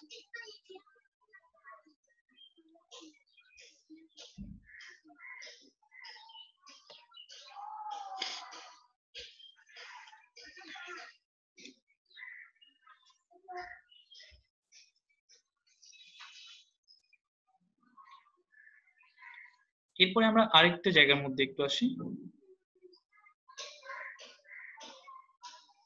বাজারের শ্রেণী বিভাগ। আচ্ছা, বাজারকে মূলত দুই ভাগে ভাগ করা যায়, একটাকে বলা হচ্ছে ভোক্তা বাজার এবং অপরটা হচ্ছে শিল্প বাজার। তো ভোক্তা বাজারের মধ্যে শুধুমাত্র ভোক্তারা থাকে এবং ভোগ করার প্রয়োজনে হচ্ছে পণ্যদ্রব্য কেনা বেচা হয়। আর শিল্প বাজার যেটা সেটা হচ্ছে শিল্প মালিকরা থাকে যারা পণ্যগুলো ক্রয় করে, অর্থাৎ শিল্পের যারা উৎপাদনকারী আছে তাদেরকে নিয়ে হচ্ছে এই শিল্প বাজারটা, ঠিক আছে। আচ্ছা, ভোক্তা বাজার এবং শিল্প বাজার এই দুইটার মধ্যে বেশ কিছু পার্থক্য আমরা লক্ষ্য করতে পারি। যেমন ভোক্তা বাজারে হচ্ছে ক্রেতার সংখ্যাটা অনেক বেশি, যেহেতু হচ্ছে সবাই ভোক্তা, সবাই ভোগ করে, এই জন্য হচ্ছে ভোক্তা বাজারের ক্রেতার সংখ্যা অনেক বেশি। আবার শিল্প বাজার যেটা, শিল্প কারখানা তো আবার মনে করেছে নির্দিষ্ট কিছু জায়গার মধ্যে সীমাবদ্ধ, এবং শিল্প যে কারখানা সেটা কিন্তু তুলনামূলকভাবে কম, ঠিক আছে। তো এই কারণে দেখা যায় যে শিল্পের যারা ক্রেতা আছে, অর্থাৎ যারা শিল্পের উৎপাদনকারী, শিল্পের যারা মালিক, তাদের সংখ্যা কি তুলনামূলকভাবে কম, আর ভোক্তার সংখ্যা তুলনামূলকভাবে বেশি, যারা আমরা সাধারণ মানুষ তারা সবাই তো ভোক্তা। তো এই কারণে হচ্ছে ভোক্তার সংখ্যা লক্ষ লক্ষ কোটি কোটি, কিন্তু শিল্প বাজারে যারা ক্রেতা তাদের সংখ্যা মনে করে যে হাতে গোনা, ঠিক আছে। তারপরে দেখা যায় তোমার যারা ভোক্তা বাজারের ক্রেতা তারা হচ্ছে সব সময় কেনাকাটা করে এবং অল্প অল্প পরিমাণে, ঠিক আছে, অল্প পরিমাণে ক্রয় করে। আর যারা শিল্প বাজারের ক্রেতা আছে তারা হচ্ছে মাঝে মাঝে কিনে, তবে বেশি পরিমাণে কিনে, যেহেতু হচ্ছে উৎপাদন করতে গেলে অনেক বেশি পরিমাণে কাঁচামাল দরকার হয়, সে কারণে তারা অনেক বেশি পরিমাণে কি করে পণ্যগুলো ক্রয় করে। আর আমরা যারা সাধারণ ক্রেতা আছি তারা হচ্ছে মনে করো যখন প্রয়োজন হয় তখন তো হাতের কাছেই পাচ্ছি, ঠিক আছে, ওইটা চিন্তা করে আমরা অল্প অল্প পরিমাণে সবসময় ক্রয় করি। আচ্ছা, আবার হচ্ছে তোমার ভোক্তা বাজারে যারা ক্রেতা আছে তারা পুরা বাংলাদেশ জুড়ে মনে করো অবস্থান করে, যারা ভোক্তা বাজারের ক্রেতা। আর শিল্প বাজারের ক্রেতা তারা কি নির্দিষ্ট একটা জায়গার মধ্যে কিন্তু অবস্থান করে। অর্থাৎ বাংলাদেশের তো আর সবগুলো জায়গার মধ্যে শিল্প কারখানা নাই। আমাদের ঘর বাড়ি যেমন আছে তেমন করে কি নাই, শিল্প কারখানা সব জায়গার মধ্যে নাই। নির্দিষ্ট কিছু জোন আছে বা নির্দিষ্ট কিছু শিল্পাঞ্চল আছে যেখানের মধ্যে হচ্ছে কি শিল্প কারখানাগুলো অবস্থিত। তো এই কারণে হচ্ছে শিল্প কারখানাগুলোর অবস্থান কি নির্দিষ্ট জায়গার মধ্যে সীমাবদ্ধ। আচ্ছা, এখন আমরা একটু আসি, এই যে শিল্প বাজারের কথা বললাম, শিল্প বাজারকে হচ্ছে আবার 4 ভাগে ভাগ করা যায়। শিল্প বাজারকে কয় ভাগে ভাগ করা যায়? 4 ভাগে। তো এই 4 ভাগের মধ্যে প্রথম যে বাজারটা আমরা পাচ্ছি সেটা হচ্ছে সরকারি বাজার। সরকারি বাজার বলতে যেটা বোঝানো হয় সেটা হচ্ছে সরকার কর্তৃক যে বাজারে পণ্যদ্রব্য ক্রয় বা বিক্রয় করা হয় সেই বাজারটাকে বলা হয় সরকারি বাজার। ঠিক আছে? যেমন আমাদের যে গভর্নমেন্ট, বাংলাদেশ গভর্নমেন্ট বা বাংলাদেশ সরকার, ঠিক আছে, তো তার যে মনে করে যে যতগুলো মন্ত্রণালয় আছে বা সরকারি যে কাজগুলো আছে সেগুলোর জন্য কি করা লাগে, কেনাকাটা করা লাগে। যেমন হচ্ছে সরকারি যে প্রতিষ্ঠানগুলো, রেল, তারপর বলো হচ্ছে বিআরটিসি, যেমন হচ্ছে বাসের যে কোম্পানি, ঠিক আছে, তো এদের কি করতে হয়, বাইরে থেকে কি করতে হয়, এই বাস বা হচ্ছে রেল, তারপর বিমান, এগুলো কিনে আনতে হয়। ঠিক আছে? তো এখানে যে বাজেটটা সৃষ্টি হয় সেটাকে বলা হচ্ছে সরকারি বাজার। অর্থাৎ সরকার নিজ টাকা খরচ করে আহ, সরকারি অর্থ ব্যয় করে কি করে এখানে কেনাকাটা করে থাকে। পুনর্বিক্রেতার বাজার, পুনর্বিক্রেতার বাজার বলতে আমরা বুঝি হচ্ছে পাইকারি এবং খুচরা ব্যবসায়ীদেরকে। তারা একবার উৎপাদনকারীর কাছ থেকে কিনে আনে এবং সে পণ্যটা কার কাছে সরবরাহ করে, ভোক্তার কাছে সরবরাহ করে। এরপরে 3 নম্বরে যে বাজারটা আমরা পাচ্ছি সেটা শিল্প বাজার। এটার অবশ্য প্রয়োজন ছিল না, কারণ আমরা যেটা পড়ছি সেটা শিল্প বাজার। আচ্ছা, এটা আমরা না পড়ি। এরপর হচ্ছে প্রাতিষ্ঠানিক বাজার। প্রাতিষ্ঠানিক বাজার কোনটা? এই যে আমাদের যে ধাতব্য প্রতিষ্ঠানগুলো আছে, যেমন হচ্ছে স্কুল, কলেজ, তারপর হচ্ছে বিভিন্ন মেডিকেল, তাদের যে মেডিকেলে মনে করে যে বিভিন্ন সময় তাদের ব্যাট লাগে, তারপর হচ্ছে অন্যান্য যে ডাক্তারের জিনিসপত্রগুলো বা এক্সরে জিনিসপত্রগুলো ওগুলো কিনতে হয়। তো এগুলো কেনার জন্য যে বাজারটা সেটাকে বলা হচ্ছে প্রাতিষ্ঠানিক বাজার।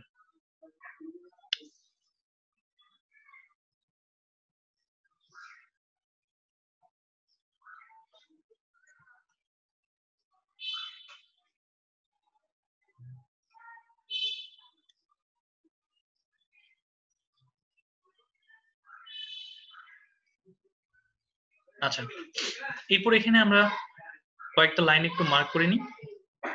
ভোক্তা বাজারের মধ্যে এটা আমরা অলরেডি পড়েছি।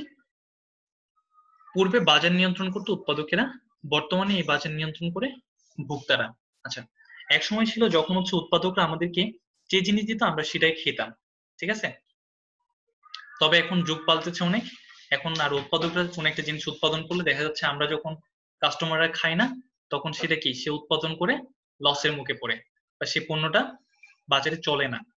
তো এই কারণে হচ্ছে এখন যে বাজারটা সেটা হচ্ছে ভোক্তা কেন্দ্রিক বাজার। তাহলে যদি প্রশ্ন আসে যে বর্তমান বাজার কি কেন্দ্রিক, তাহলে অ্যান্সার হবে কি ভোক্তা কেন্দ্রিক। ঠিক আছে? আচ্ছা,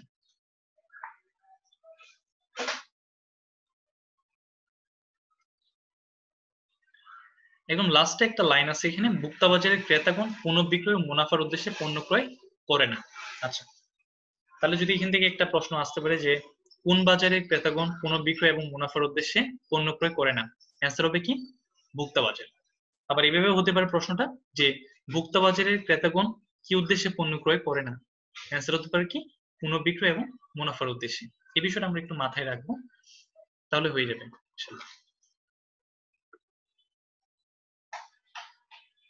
আচ্ছা, এরপরে আমরা আরেকটা জায়গার মধ্যে আসি, যেটা মেইন বিষয় এখানের মধ্যে। আমরা যে বাজার বিভক্তিকরণের কথাটা পড়লাম কিছুক্ষণ আগে, তো বাজার বিভক্তিকরণ বলতে আসলে বাজারকে ভাগ করা, যেটা আমি কিছুক্ষণ আগে বললাম। এখন এই ভাগ করার জন্য আবার কিন্তু কয়েকটা ভিত্তি আছে। বাজারকে যেমন তেমন ভাবে বিভক্ত করা যায় না, বিভক্ত করার জন্য কয়েকটা ভিত্তি আছে। এই ভিত্তিগুলো হচ্ছে 4 প্রকারের। তাহলে বাজার বিভক্তিকরণের ভিত্তি কয় প্রকারের? 4 প্রকারের। তার মধ্যে প্রথম নাম্বার যে ভিত্তিটা সেটাকে বলা হচ্ছে ভৌগোলিক বিভক্তিকরণ। বা এটাকে ইংলিশে বলা হয় জিওগ্রাফিক সেগমেন্টেশন, ঠিক আছে, ভৌগোলিক বিভক্তিকরণ। 2 নাম্বার যে ভাগটা আমরা পাচ্ছি সেটা হচ্ছে জনসংখ্যা বিষয়ক বিভক্তিকরণ। আচ্ছা, 3 নম্বরে যে ভাগটা আমরা পাচ্ছি মনস্তাত্ত্বিক বিভক্তিকরণ, এবং 4 নম্বরে আমরা যে ভাগটা পাচ্ছি সেটা হচ্ছে আচরণিক বিভক্তিকরণ, ঠিক আছে। আচ্ছা, তো এই প্রত্যেকটা ভিত্তি অনুযায়ী হচ্ছে আমাদের বাজারকে ভাগ করতে হয়। আসো আমরা একটু দেখি, একটু আলোচনা করি এই জায়গার মধ্যে ভৌগোলিক বিভক্তিকরণ। ভৌগোলিক বলতে আমরা কি বুঝি? ভৌগোলিক বলতে আমরা বুঝি বিশ্বের বিভিন্ন অঞ্চল বা হচ্ছে জলবায়ু, ঘনত্ব, শহর বা নগরের আয়তন, তারপর হচ্ছে দেশীয় অঞ্চল, শহর নগর বন্ধ যা আছে সবগুলো হচ্ছে ভৌগোলিক বিভক্তিকরণের ভিত্তি বা ভৌগোলিক উপাদান, এগুলোকে বলা হচ্ছে ভৌগোলিক উপাদান। আচ্ছা, তো এগুলো অনুযায়ী কিভাবে আবার বাজারকে বিভক্ত করে, অনেকের মনে প্রশ্ন আসতে পারে এগুলো দিয়ে কিভাবে বাজারকে বিভক্ত করা হয়। আচ্ছা, আমরা একটু দেখি এখানে। এখানে প্রথম নাম্বার যেটা দেওয়া আছে বিশ্ব অঞ্চল বা দেশ। আচ্ছা, আমি যদি বাইরের কোনো দেশের কথা চিন্তা করি, ঠিক আছে, তাহলে ওইখানে মনে করো যে যে কোম্পানিগুলো আছে, ধরো হচ্ছে তোমার, আমি যদি ম্যাকডোনাল্ডস এর কথা চিন্তা করি বা কেএফসি এর কথা চিন্তা করি, তো তারা প্রথমে চিন্তা করে তাদের যে মেনুগুলো আছে বা তাদের যে খাবারগুলো আছে, ঠিক আছে, সেই খাবারগুলা কোন অঞ্চলের মধ্যে নিয়ে গেলে মানুষ খাবে বা কোন অঞ্চলগুলোতে গেলে মানুষ তাদের খাবারগুলো খাবে না। যেমন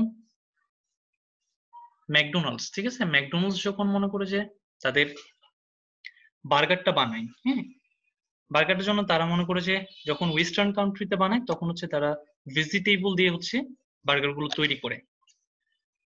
আবার তারা যখন মনে করে যে এদিকে দক্ষিণ এশিয়ার মধ্যে আসে, অর্থাৎ বাংলাদেশ, ইন্ডিয়া, পাকিস্তান, নেপাল, এগুলোর মধ্যে যখন আসে তখন এখানে দেখা যায় যে কি যারা যেগুলো মুসলিম কান্ট্রি আছে, অর্থাৎ বাংলাদেশ এবং হচ্ছে পাকিস্তান, এখানে বার্গারটা তৈরি হচ্ছে আবার গরুর মাংস দিয়ে, ঠিক আছে, যেহেতু এখানে মুসলিম কান্ট্রি, গরুর মাংস সবাই খায়। আবার যখন তারা ইয়াতে যায়, ইন্ডিয়াতে যায়, ইন্ডিয়াতে তো আবার গরুর মাংস খায় না, যেহেতু হচ্ছে আহ ওদের ধর্মে এটা নিষিদ্ধ। তো এই কারণে হচ্ছে ওইখানে ভেজিটেবল দিয়ে বানাতে হয়। তাহলে দেখো এখানের মধ্যে কিন্তু চিন্তা করতে হচ্ছে তাদের যে কোন অঞ্চলের মানুষ কি ধরনের খাদ্য খায় বা কোন অঞ্চলে গেলে তাদের পণ্যটার কিভাবে তারা প্রোভাইড করবে কাস্টমারকে। হ্যাঁ, বাংলাদেশে আসলে তাদের বার্গারটা হচ্ছে কি দিয়ে খেতে হচ্ছে, বাংলাদেশে আসলে তাদের বার্গারটা খেতে হচ্ছে আহ মাংস দিয়ে। আবার হচ্ছে ইন্ডিয়াতে গেলে তাদের বার্গারটা তৈরি করছে ভেজিটেবল দিয়ে। তো এইভাবে হচ্ছে পার্থক্যগুলো হয়ে থাকে, অর্থাৎ বিশ্বের বিভিন্ন অঞ্চলের মধ্যে বা দেশের মধ্যে এভাবে পার্থক্যগুলো হয় এবং এভাবে তারা বাজারগুলোকে কি করে বিভক্ত করে। আবার হচ্ছে মনে করো যখন আফ্রিকাতে যাবে তখন আফ্রিকার মানুষ তো আসলে খেতেই পারে না, তো তাদেরকে যদি আমি কেএফসি এবং ম্যাকডোনাল্ডস এর কথা বলি, তো এটা তো মনে করো যে একটা কি বলা হয় যে মানে বাড়তি কিছু বলা হয়ে যায়, কারণ হচ্ছে ওইখানে মানুষ নর্মালি খেতে পারে না। তো তাদের হচ্ছে ক্যাপসি এবং ম্যাকডোনাল্ডস থেকে কিনে খাওয়ার পয়সাও নাই। তো ম্যাকডোনাল্ডস এবং ক্যাপসি কখনো চিন্তা করবে না আফ্রিকার মধ্যে গিয়ে বা আফ্রিকার যে দেশগুলো আছে গরিব দেশ, সেখানে গিয়ে তাদের সব চালু করতে বা তাদের দোকান দিতে, সেটা কখনো তারা চিন্তাও করবে না। তো এই কারণে বিশ্ব অঞ্চল বা দেশগুলো চিন্তা করতে হয় বাজার বিভক্তকরণ করার জন্য। আচ্ছা, শহর বা নগরের আয়তন, ঠিক আছে, যেমন কিছু কিছু পণ্য যেগুলো আমরা শহরে বসে পাই সেগুলো কিন্তু গ্রামের মানুষ পায় না। তুমি দেখো যত ব্র্যান্ডের যত দোকান আছে সবগুলো কিন্তু শহর অঞ্চলকে ঘিরেই গড়ে ওঠা, ঠিক আছে, গ্রামের দিকে কিন্তু তেমন একটা নেই বা পাওয়া যায় না।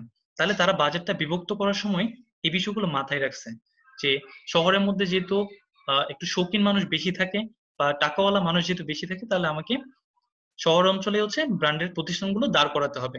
আমি যদি গ্রামে যাই তাহলে হচ্ছে আমার পণ্যগুলো চলবে না এখানে। তাহলে এটা কিন্তু একটা বাজার বিভক্তিকরণের একটা ভিত্তি। আচ্ছা, এরপর হচ্ছে দেখো ঘনত্ব। ঘনত্ব বলতে মানুষের ঘনত্বটা কিরকম, অর্থাৎ আহ যে অঞ্চলের মধ্যে মানুষের ঘনত্ব প্রচুর, ঠিক আছে, অনেক বেশি মানুষ আছে, সেই অঞ্চলের মধ্যে চাইলে যে কোনো কিছু খাওয়ানো সম্ভব, অর্থাৎ মার্কেটে চাইলে যে কোনো কিছু বিক্রি করতে পারে ইজিলি। আবার যে অঞ্চলের মধ্যে মানুষের ঘনত্ব কম সেখানে কিন্তু সে চেষ্টা করলেও শত মার্কেটিং করার পরেও দেখা যায় যে কি বিক্রি করা যায় না। একটা উদাহরণ দিই আমি, আহ ঢাকার মধ্যে কিন্তু সবচাইতে বেশি কোচিং গড়ে উঠেছে ফার্ম গেটকে কেন্দ্র করে এবং মৌচাককে কেন্দ্র করে। কেন? কারণ হচ্ছে ফার্ম গেট এবং মৌচাকের আশেপাশে কিন্তু ঢাকার যে কলেজগুলো সেগুলো গড়ে উঠেছে। অর্থাৎ এই কলেজের স্টুডেন্ট গুলো যদি তারা পেতে চায় তাহলে কিন্তু অবশ্যই ওইসব জায়গার মধ্যে তাদেরকে কি করতে হবে, কোচিংটা দিতে হবে, অর্থাৎ ফার্ম গেট এবং হচ্ছে মৌচাক শাখার মধ্যে। হুম। তো এখানে হচ্ছে স্টুডেন্টের ঘনত্বটা বেশি, এই কারণে হচ্ছে কোচিং ব্যবসাটা এখানে জমজমাট। আচ্ছা, এরপরে আমরা যেটা পাচ্ছি সেটা হচ্ছে জলবায়ু। জলবায়ু দিকে কিভাবে আবার বাজারকে বিভক্ত করে, এটা দিয়ে হচ্ছে বাজারকে বিভক্ত করে। যেমন যারা শীতের কাপড় তৈরি করে, মনে করে যে পুমার কথা বা এডিডাসের কথা যদি আমরা বলি, বাইরের দেশের কোম্পানি, তো তারা হচ্ছে শীতের কাপড় বানায়। হ্যাঁ, তো অবশ্যই স্পোর্টস, ওগুলো হচ্ছে স্পোর্টস কোম্পানি বা স্পোর্টস এর কাপড় চোপড় বা অন্যান্য যে অ্যাক্সেসরিজ গুলো আছে সেগুলো বানায়, তো এগুলো বানায়। তো তারা যখন শীতের কাপড় তৈরি করবে তখন শীত প্রধান দেশ কোনটা, কোনগুলো, যেগুলো সাইবেরিয়ান অঞ্চলে আছে বা ওয়েস্টার্ন কান্ট্রিতে কিন্তু অনেকগুলো জায়গার মধ্যে, যেমন ইউরোপের অনেকগুলো জায়গার মধ্যে কিন্তু সবসময় ঠান্ডা পড়ে, ঠিক আছে। তো ওইখানে আবহাওয়াটা কিন্তু সবসময় ঠান্ডা প্রবণ, ঠিক আছে। তাহলে সে ওইখানের জন্য হচ্ছে সোয়েটার বা অন্যান্য গরম কাপড় যেগুলো আছে সেগুলো বানাতে পারে। কারণ বাংলাদেশ বা মধ্যপ্রাচ্যের দেশগুলো হচ্ছে একটু কি উত্তপ্ত বা কিছু গরম বেশি, বিশেষ করে মধ্যপ্রাচ্য দেশ। এখন ওইখানের জন্য যদি আমি সোয়েটার বানিয়ে রাখি তাহলে সেটা কি চলবে কখনো? অবশ্যই চলবে না। কারণ হচ্ছে কি ওইখানে সবসময় গরম পড়ে মধ্যপ্রাচ্যের দেশগুলোতে, সৌদি আরব, তারপর হচ্ছে আরব আমিরাত, এইসব দেশগুলোতে। তো এখানের জন্য যদি আমি সোয়েটার বানাই সেটা চলবে না। আবার বাংলাদেশের জন্য যখন শীত পড়ে তখন কিন্তু আবার শীতের কাপড় দরকার হয়, যখন গরম পড়ে তখন আবার ফ্যান দরকার হয় বা ইয়া দরকার হয়। অর্থাৎ এসব পণ্যে, এসব পণ্যগুলো জলবায়ুটাকে কিন্তু চিন্তা করে, ঠিক আছে, বা কোন সময়ের মধ্যে আসলে আমার কি উৎপাদন করা উচিত, ঠিক আছে। গরমকালে যদি আমি দেখা যাচ্ছে কি কম্বল বিক্রি করার জন্য চেষ্টা করি, তাহলে সেটা কি কখনো ভালো কাজ হবে না, বা এটা কখনো মানুষ কিনবে না। কারণ গরমকালে কখনো কিসের দরকার হয় না, কম্বলের দরকার হয় না। গরমকালে হচ্ছে ফ্যান বা হচ্ছে এসি, এগুলো চলবে, ঠিক আছে। তো এই অনুযায়ী হচ্ছে জলবায়ু গুলো দিয়ে হচ্ছে বাজেটটাকে বিভক্ত করতে হবে। এরপরে আসে আমরা জনসংখ্যা বিষয়ক বিভক্তিকরণ। জনসংখ্যা বিষয়ক বিভক্তিকরণের মধ্যে আছে হচ্ছে বয়স, লিঙ্গ, পরিবারের আয়তন, পরিবারের জীবনচক্র, আয়, পেশা, শিক্ষা, ধর্ম, প্রজন্ম এবং জাতীয়তা। আচ্ছা, তো জনসংখ্যা বিষয়ক বিভক্তিকরণের মধ্যে যেটা আমরা প্রথমে পাচ্ছি সেটা হচ্ছে বয়স। যেমন দেখো বাজারের মধ্যে যখন আমরা যাই তখন হচ্ছে আহ বিভিন্ন ক্যাটাগরির কাপড় চোপড় থাকে, অর্থাৎ ছোটদের জন্য এক ধরনের কাপড়, তারপর হচ্ছে যারা একটু ইয়ং এজ তাদের জন্য এক ধরনের কাপড়, তারপর হচ্ছে যারা একটু বয়স্ক তাদের জন্য এক ধরনের কাপড়। হ্যাঁ, তো এই যে আমাদের যে মনে করে যে বয়সটা, ওই বয়স অনুযায়ী কিন্তু মার্কেটাররা আগে থেকেই চিন্তা করে তারা কাপড়গুলো বানিয়ে রেখেছে। তো এটা হচ্ছে আসলে বয়স অনুযায়ী তারা বাজেটটাকে বিভক্ত করছে। এরপরে যেটা দেখা যাচ্ছে লিঙ্গ। লিঙ্গ মানে হচ্ছে পুরুষদের জন্য মনে করে যে এক ধরনের কাপড় তারা তৈরি করে এবং মেয়েদের জন্য এক ধরনের কাপড় তৈরি করে। তাহলে এখানে দেখো বাজেটটাকে তারা লিঙ্গ অনুযায়ী বিভক্ত করছে। এরপরে পরিবারের আয়তন বা পরিবারের জীবনচক্র, আয়, পেশা। এখন এদিকে একটু আসো, আয় এবং পেশার মধ্যে, ঠিক আছে। যেমন দেখা যাচ্ছে কি তোমার উম যাদের আয় একটু বেশি, যাদের আয় একটু বেশি বা যারা হচ্ছে একটু ভালো প্রফেশন বা পেশার মধ্যে হচ্ছে চাকরি করে, তাদের দেখা যাচ্ছে কি অ্যাফোর্ডেবিলিটিটা একটু বেশি, সামর্থ্যটা একটু বেশি। এই কারণে তারা চাইলে ব্র্যান্ডের যে কোনো দোকান থেকে কি করতে পারে, তারা চাইলে ইয়া করতে পারে, পণ্যদ্রব্য কিনতে পারে। কিন্তু যারা কম আয়ের লোক বা হচ্ছে পেশায় অত বেশি ভালো নাম বা হচ্ছে শ্রমজীবী, তারা কিন্তু চাইলে ওইসব ব্র্যান্ডের দোকান থেকে পণ্যদ্রব্য কিনতে পারে না বা ভালো কোনো পণ্যদ্রব্য কিনতে পারে না। তো এই আয় এবং পেশা অনুযায়ী কিন্তু তোমাকে যখন পণ্য উৎপাদন করে মার্কেটাররা, তখন এই বিষয়গুলো তারা মাথায় রাখে যে কোন আয়ের মানুষ কি ধরনের পণ্য কিনতে পারবে, কোন পেশার মানুষ কি ধরনের পণ্য প্রেফার করবে, ঠিক আছে। আবার এখানে আসে আমরা শিক্ষা, ঠিক আছে। তো শিক্ষাতে যেটা হয়, যারা শিক্ষিত মানুষজন আছে তারা মনে করে যে তাদের পছন্দ একরকম, আবার যারা হচ্ছে একটু অশিক্ষিত বা কম শিক্ষিত তাদের পছন্দ একরকম। যেমন আমাদের সমাজের মধ্যে এখন আমরা দেখছি যে আহ, কিছু সম্প্রতি আর কি, যে টিকটক ভিডিও, হ্যাঁ, তো এরা যে মনে করে যে এগুলো পরে, কাপড় চোপড় গুলো পরে, ঠিক আছে, এটা কিন্তু কোনো শিক্ষিত মানুষের পক্ষে বা এই কাজগুলো বা এই কাপড় চোপড় গুলো করা কি না, মানানসই না, ঠিক আছে। তো এই ক্ষেত্রে কিন্তু দেখো তোমার ওদের একটা পছন্দ, আবার যারা শিক্ষিত আছে তাদের কিন্তু একটা পছন্দ। তো এখানে পছন্দের কিন্তু একটা ভিন্নতা আছে, এই কারণে যারা মার্কেটার বা যারা উৎপাদনকারী তারা কিন্তু এটা চিন্তা করে। এরপরে দেখো ধর্ম, ধর্মের মধ্যে দেখো ইসলাম ধর্মে গরুর মাংস হালাল, আবার হচ্ছে হিন্দু ধর্মে সেটা হচ্ছে হারাম। তাহলে দেখো এখানের মধ্যে যারা এই ব্যবসাটা করে বা মাংসের ব্যবসাটা করে, তারা কিন্তু এই ব্যবসার এই চিন্তাটা করবে, ধর্ম নিয়ে চিন্তাটা করবে যে হিন্দুরা তো এই মাংসটা খাবে না, তাহলে হিন্দু প্রবণ যে এলাকাগুলো আছে সেগুলো কিন্তু কখনো কি করবে না, গরু জবাই হবে না, কারণ এখানে গরু জবাই করলে কি করতে পারবে না, বিক্রি করতে পারবে না, ঠিক আছে। আচ্ছা, আমরা চলে আসি এদিকে একটু মনস্তাত্ত্বিক বিভক্তিকরণ। মনস্তাত্ত্বিক বিভক্তিকরণের মধ্যে আমরা কয়েকটা ইয়ে পাচ্ছি, সামাজিক শ্রেণী। সামাজিক শ্রেণী এটা হচ্ছে সোশ্যাল ক্লাস আর কি। আমাদের সমাজের মধ্যে বেশ কয়েকটা শ্রেণী আছে, যেমন হচ্ছে উচ্চবিত্ত, মধ্যবিত্ত এবং হচ্ছে নিম্নবিত্ত শ্রেণী। আচ্ছা, তো উচ্চবিত্ত শ্রেণী যারা আছে তাদের হচ্ছে অ্যাফোর্ডেবিলিটি বেশি, তারা চাইলে যে কোনো কিছু কিনতে পারে এবং তাদের পছন্দ কিন্তু একটু আপার লেভেলের, ঠিক আছে। যেমন দেখা যাচ্ছে কি, যারা একটু উচ্চবিত্ত ফ্যামিলিতে বিলং করে তারা যদি কোনো একটা মোবাইল ফোন কিনতে যায়, তখন সে অবশ্যই কি কিনবে, আইফোনকে ফার্স্ট প্রেফারেন্স হিসেবে রাখবে, ঠিক আছে। তারপর যারা মধ্যবিত্ত আছে তাদের মনে করে যে শাওমি বা হচ্ছে আহ, যেকোনো একটা হলেই চলে। হুম। যারা নিম্নবিত্ত তাদের জন্য মনে করে যে বাটন ফোনই হচ্ছে একমাত্র উপযুক্ত ফোন, ঠিক আছে। তো এইভাবে হচ্ছে এই সমস্ত কোম্পানিগুলো হচ্ছে এই সামাজিক শ্রেণী অনুযায়ী কি করে, তাদের বাজারকে বিভক্ত করে। আচ্ছা, আচ্ছা, এরপরে আমরা আসি একটু মনস্তাত্ত্বিক বিভক্তিকরণে আরেকটা পয়েন্টে, জীবন ধাঁচ। জীবন ধাঁচ বলতে লাইফস্টাইল বলে ইংলিশে। তো এক একজনের লাইফস্টাইল কিন্তু এক এক রকম, এবং এই লাইফস্টাইল অনুযায়ী কিন্তু পছন্দগুলো কি হয়, ভিন্ন হয়। এই কারণে মার্কেটাররা যখন বাজার বিভক্ত করে তখন মানুষের এই লাইফ স্টাইলটা কিন্তু অবশ্যই চিন্তা করে, ঠিক আছে, যে কোন ধরনের মানুষ আহ কি পণ্য খাবে, ঠিক আছে। যেমন দেখা যাচ্ছে কি, আহ যারা একটু ইসলামিক মেন্টালিটির তারা কিন্তু হারাম কোনো পণ্য খায় না, যেমন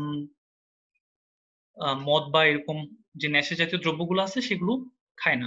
তো এই ব্যবসাগুলো কিন্তু ওদেরকে টার্গেট করতে পারবে না, যারা বিশেষ করে ইসলাম বেশি প্র্যাকটিস করে তাদেরকে। আবার যারা মনে করে যে অন্যান্য ধর্মাবলম্বী আছে তাদেরকে সে কিন্তু কি করতে পারে, টার্গেট করতে পারে, ঠিক আছে। তো এইভাবে কি কিন্তু তারা বাজারটাকে বিভক্ত করতে পারে।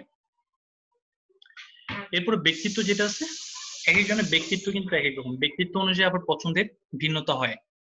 এবং কারো ব্যক্তিত্ব মনে করে যে দেখা যাচ্ছে কি আহ, খুব ভালো, আবার কারো ব্যক্তিত্ব খুব খারাপ, ঠিক আছে। তো যারা ভালো তারা সবসময় মনে করে যে দেখা যাচ্ছে কি ভালো কোনো পণ্য সবসময় অ্যাকসেপ্ট করে, হুম, ভালো জিনিস সবসময় প্রেফার করে, এই জিনিসগুলা।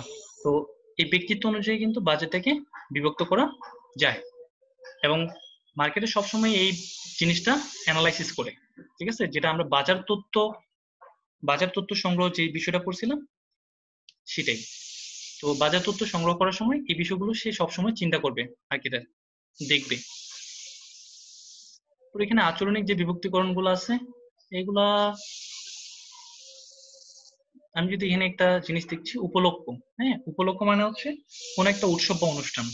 যেমন ধরো আমাদের হচ্ছে সামনে মনে করে যে কোনো অনুষ্ঠান নাই যদিও, যদি থাকে যেমন ঈদ উপলক্ষে মনে করে যে মার্কেটেরা বিভিন্ন ধরনের পণ্যদ্রব্য বাজারের মধ্যে নিয়ে আসে, বা কুরবান উপলক্ষে বিভিন্ন ধরনের পণ্যদ্রব্য বাজারের মধ্যে নিয়ে আসে। তাহলে উপলক্ষকে কেন্দ্র করে কিন্তু বাজারকে বিভক্ত করা যায়। হুম। এরপর তোমার এখানে বাকি যেগুলো আছে এগুলা তেমন একটা ইম্পর্টেন্ট না।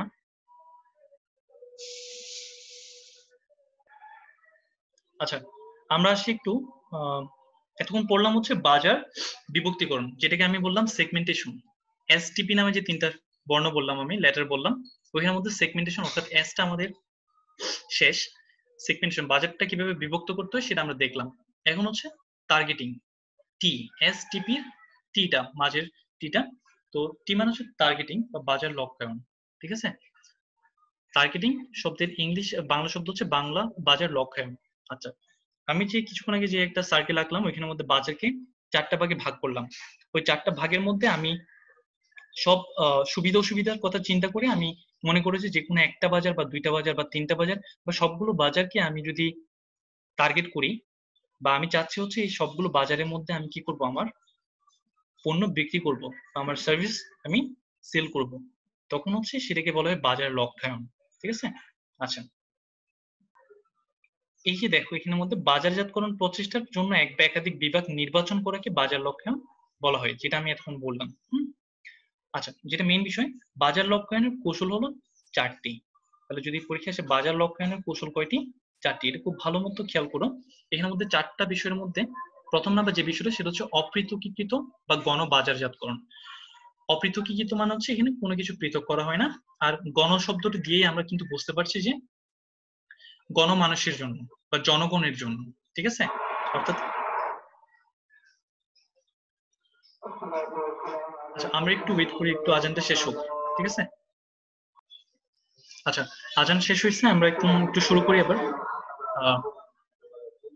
অপৃথকীকৃত বা গণবাজারজাতকরণ বলতে যেটা বুঝি সেটা হচ্ছে মার্কেটাররা কখনো বাজারটাকে ভাগ করে না, অর্থাৎ সবার জন্য হচ্ছে সমান পণ্যদ্রব্য বা একই ধরনের পণ্যদ্রব্য সবার জন্য সরবরাহ করে। পুরো মার্কেটে হচ্ছে একই ধরনের পণ্যদ্রব্য থাকবে, অর্থাৎ ধনীরা যেটা খাবে, যারা একটু কম ধনী বা দরিদ্র তারাও কিন্তু একই পণ্য খেতে পারবে।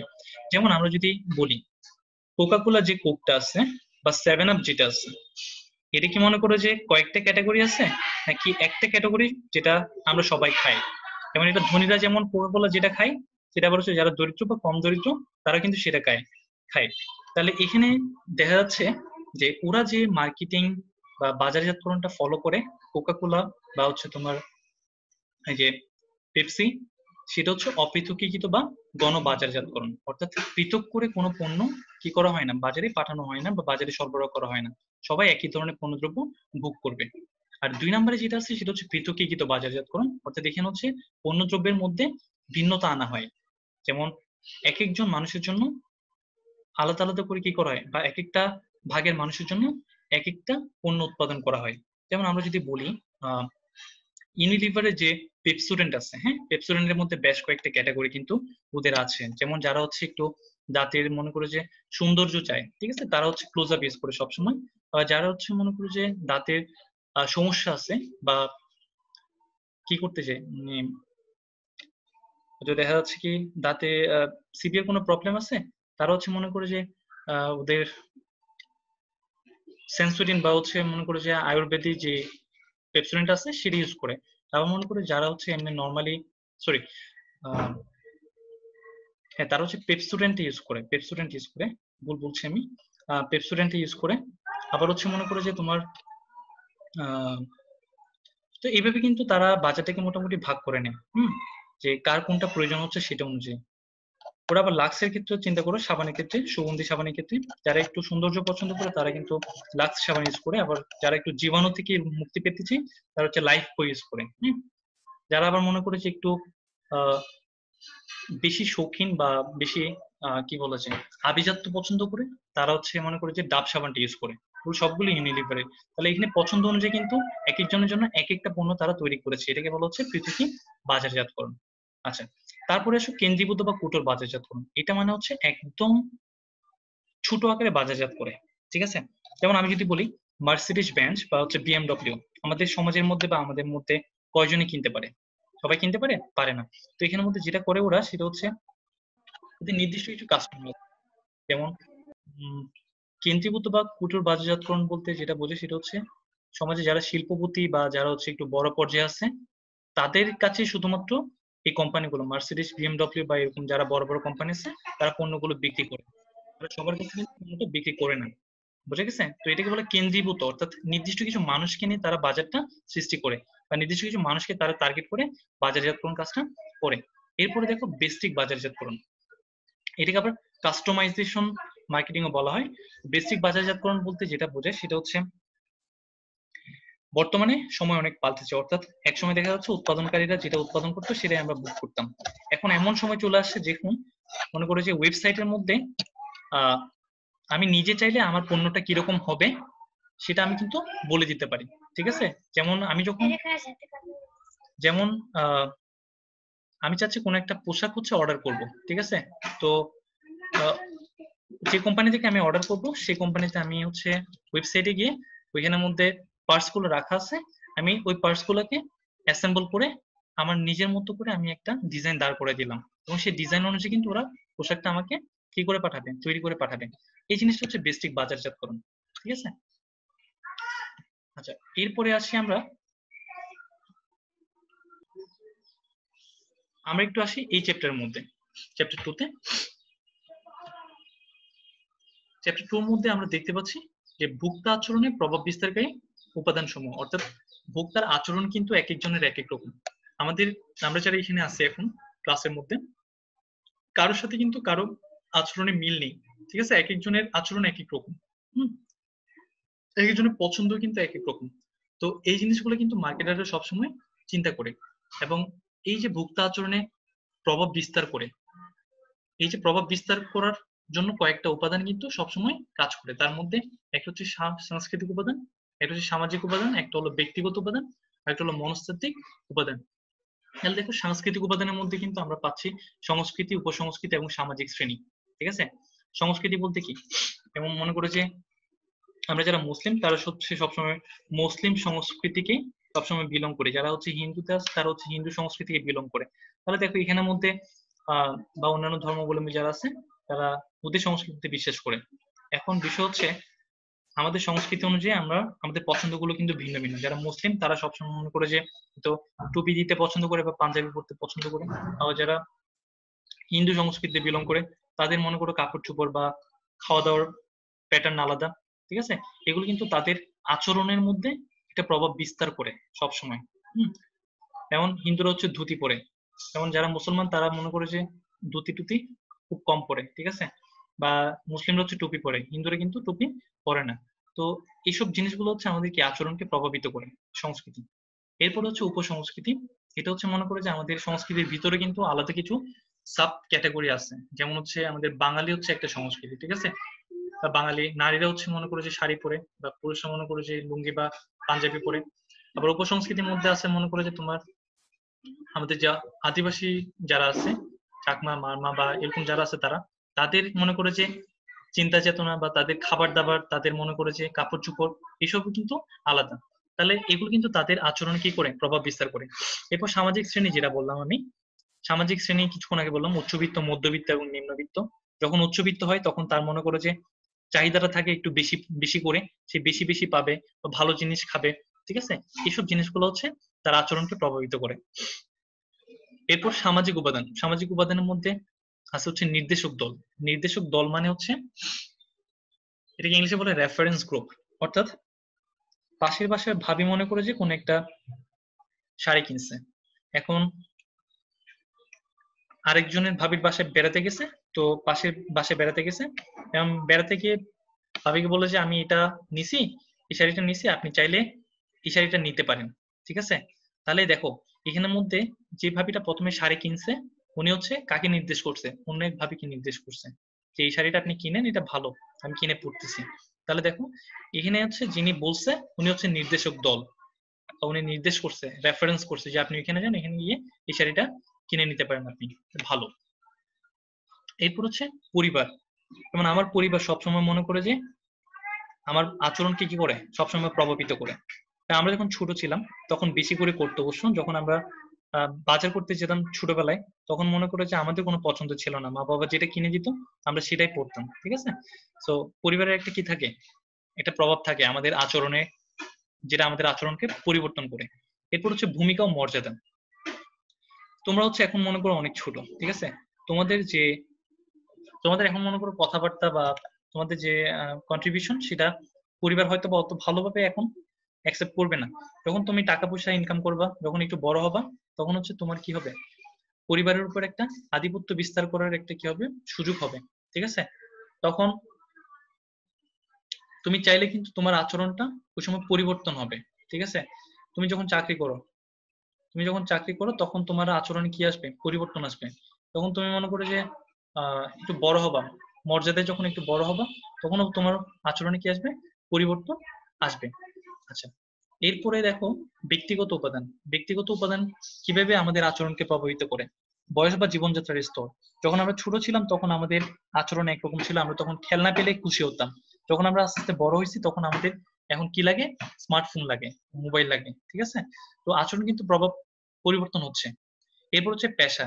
যখন আমরা স্টুডেন্ট ছিলাম তখন আমাদের মনে করে যে অল্প কিছু টাকা থাকতো, যেটা দিয়ে আমরা হয়তো বা ছোটখাটো কাজ করতে পারতাম।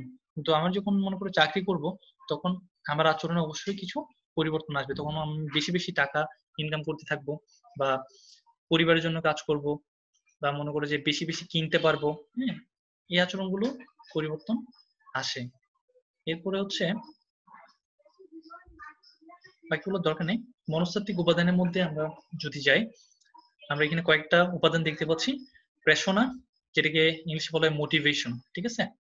তো আমাদেরকে যখন কেউ মোটিভেট করে কোনো কিছু করার জন্য তখন কিন্তু আমাদের আচরণ পরিবর্তন হয়। যেমন তোমাদের যে ইউনিভার্সিটিতে পরীক্ষা দেওয়ার যে একটা টেন্ডেন্সি, হ্যাঁ, এটা তোমাদেরকে নিশ্চয়ই কেউ না কেউ মোটিভেট করছে, বা তোমরা কারো দ্বারা কিন্তু মোটিভেট হইছো। তোমার ফ্রেন্ড সার্কেল হতে পারে, তোমার ফ্যামিলি কেউ হতে পারে, বুঝতে পারছো? তাহলে ওরা যখন তোমাকে মোটিভেট করছে তোমার আচরণে কি আসে, পরিবর্তন আসছে। এরপরে হচ্ছে প্রত্যক্ষণ। প্রত্যক্ষণ মানে হচ্ছে পারসেপশন বলা হয় এটাকে ইংলিশে। তো যখন তুমি নিজের দৃষ্টিকোণ থেকে চিন্তা করছো তখন কিন্তু তোমার আচরণের মধ্যে একটা পরিবর্তন আসবে। অর্থাৎ তুমি চিন্তা করতে পারো যে এই জিনিসটা তোমার জন্য ভালো হবে, বা এই জিনিসটা করলে তোমার খারাপ হবে। তুমি এই জিনিসটা যখন চিন্তা করতে শিখবা বা বুঝতে পারবা তখন কিন্তু তোমার আচরণের মধ্যে একটা পরিবর্তন চলে আসবে। এরপর শিক্ষণ। শিক্ষণ মানে হচ্ছে শিক্ষাটা। অর্থাৎ আমরা যখন মনে করি যে কিছু জানি, শিক্ষা মানে তো হচ্ছে সেটা সম্পর্কে জানা, কোনো বিষয় সম্পর্কে জানা। তখন কোনো বিষয় সম্পর্কে আমরা বেশি জানি তখন আমরা মনে করি যে কোনো একটা কাজ করার সময় সতর্ক হয়ে কাজ করব। যখন আমরা মনে করবো কোনো একটা বিষয় সম্পর্কে জানি না তখন আমরা উল্টাপাল্টা কাজ করে বসবো। তাহলে এটি কিন্তু আমাদের আচরণকে কি করছে, প্রভাবিত করছে। এরপর বিশ্বাস এবং মনোভাব, ঠিক আছে। যখন কোনো একটা বিষয় সম্পর্কে মনে করে যে আমার প্রচন্ড পরিমাণে বিশ্বাস আছে, অর্থাৎ যারা মুসলিম আছে তারা মনে করে যে হচ্ছে আমি যদি ধর্ম পালন করি তাহলে হচ্ছে কি ভালো একটা রেজাল্ট হয়তো বা দুই জগতে পাওয়া যাবে, ঠিক আছে, ইহজগৎ এবং পরজগৎ। যারা মনে করে হিন্দু আছে তাদের ক্ষেত্রেও সেম, ঠিক আছে। আবার মনে করে যে এমন হতে পারে যে কোন একটা কোম্পানি, মনে করে যে ইউনিলিভারের কথা যদি আমি চিন্তা করি, বা বাংলাদেশের স্কয়ার কোম্পানির কথা যদি চিন্তা করি, ঠিক আছে, স্কয়ার কিন্তু সবচেয়ে ভালো একটা কোম্পানি বাংলাদেশের মধ্যে। তো ওদের উপর কিন্তু আমার একটা বিশ্বাস আছে, ঠিক আছে। তো আমি যখন কোনো একটা পণ্য কিনতে যাব তখন দেখবো যে এটি স্কয়ার কোম্পানির পণ্য কিনা, অর্থাৎ ওদের উপর বিশ্বাস আছে বলে কিন্তু আমার আচরণটা কি হচ্ছে, পরিবর্তন হচ্ছে, বা আমার আচরণটা প্রভাবিত হচ্ছে। আচ্ছা, এটা একটা মেইন পয়েন্ট, ক্রেতার ক্রয় সিদ্ধান্ত গ্রহণ প্রক্রিয়া। এটা সবাই খেয়াল করো, ক্রেতা ক্রয় সিদ্ধান্ত গ্রহণ করে। একজন ক্রেতা যখন কোনো পণ্য কিনতে যায় তখন তাকে হচ্ছে কয়েকটা ধাপ অতিক্রম করতে হয়। তো এই ধাপের সংখ্যা হচ্ছে 5টি। ক্রেতা ক্রয় সিদ্ধান্ত প্রক্রিয়ায় কয়টি ধাপ আছে, 5টি। তার মধ্যে 1 নম্বর যে ধাপটা সেটা হচ্ছে প্রয়োজন শনাক্তকরণ, ঠিক আছে। ধরো এখন হচ্ছে যখন করোনাকালীন সময়ে ইউনিভার্সিটি কলেজ সবগুলো বন্ধ, তখন সবগুলো হচ্ছে ভার্চুয়াল ক্লাসে এখন ক্লাসগুলো হচ্ছে আমাদের, ঠিক আছে। এখন ভার্চুয়াল ক্লাস করার জন্য আমরা কিন্তু মোবাইলের চেয়ে মোটামুটি ল্যাপটপকে সবসময় বেশি প্রাধান্য দিয়ে থাকছি, ঠিক আছে। তো এখন মনে করো যে তোমার কোনো ল্যাপটপ নাই, তোমার এদিকে হচ্ছে ইউনিভার্সিটি বা কলেজের মধ্যে ক্লাস চলতেছে, সবাই ক্লাস করতেছে, তোমার বন্ধুরা তুমি করতে পারছো না, বুঝে গেছে।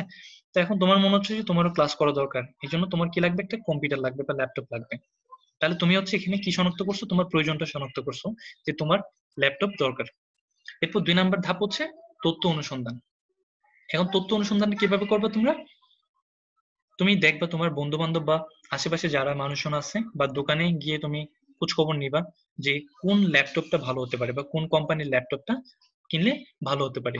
ডেল কিনলে ভালো হবে নাকি এইচপি কিনলে ভালো হবে নাকি ল্যানোভো কিনলে ভালো হবে নাকি স্যামসাং কিনলে ভালো হবে, কোন ল্যাপটপটা ভালো হবে, এটার ব্যাপারে তুমি তথ্যগুলো অনুসন্ধান করবা।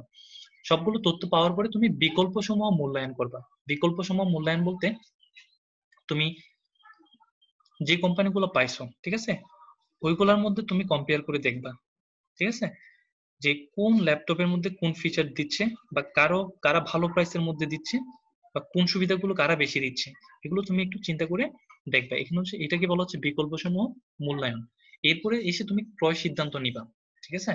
অর্থাৎ তুমি চিন্তা করবে যে তুমি এখন কোনটা ক্রয় করবা, বুঝে গেছে? এরপর হচ্ছে ফাইনালি যে ধাপটা সেটা হচ্ছে ক্রয়োত্তর আচরণ, যে কেনার পরে তোমার আচরণটা কিরকম হবে, ঠিক আছে? তুমি কি খুশি হয়েছো নাকি বেজার হয়েছো, এই জিনিসটা, এগুলো হচ্ছে ক্রেতার ক্রয় সিদ্ধান্ত গ্রহণ প্রক্রিয়ার ধাপ। আচ্ছা,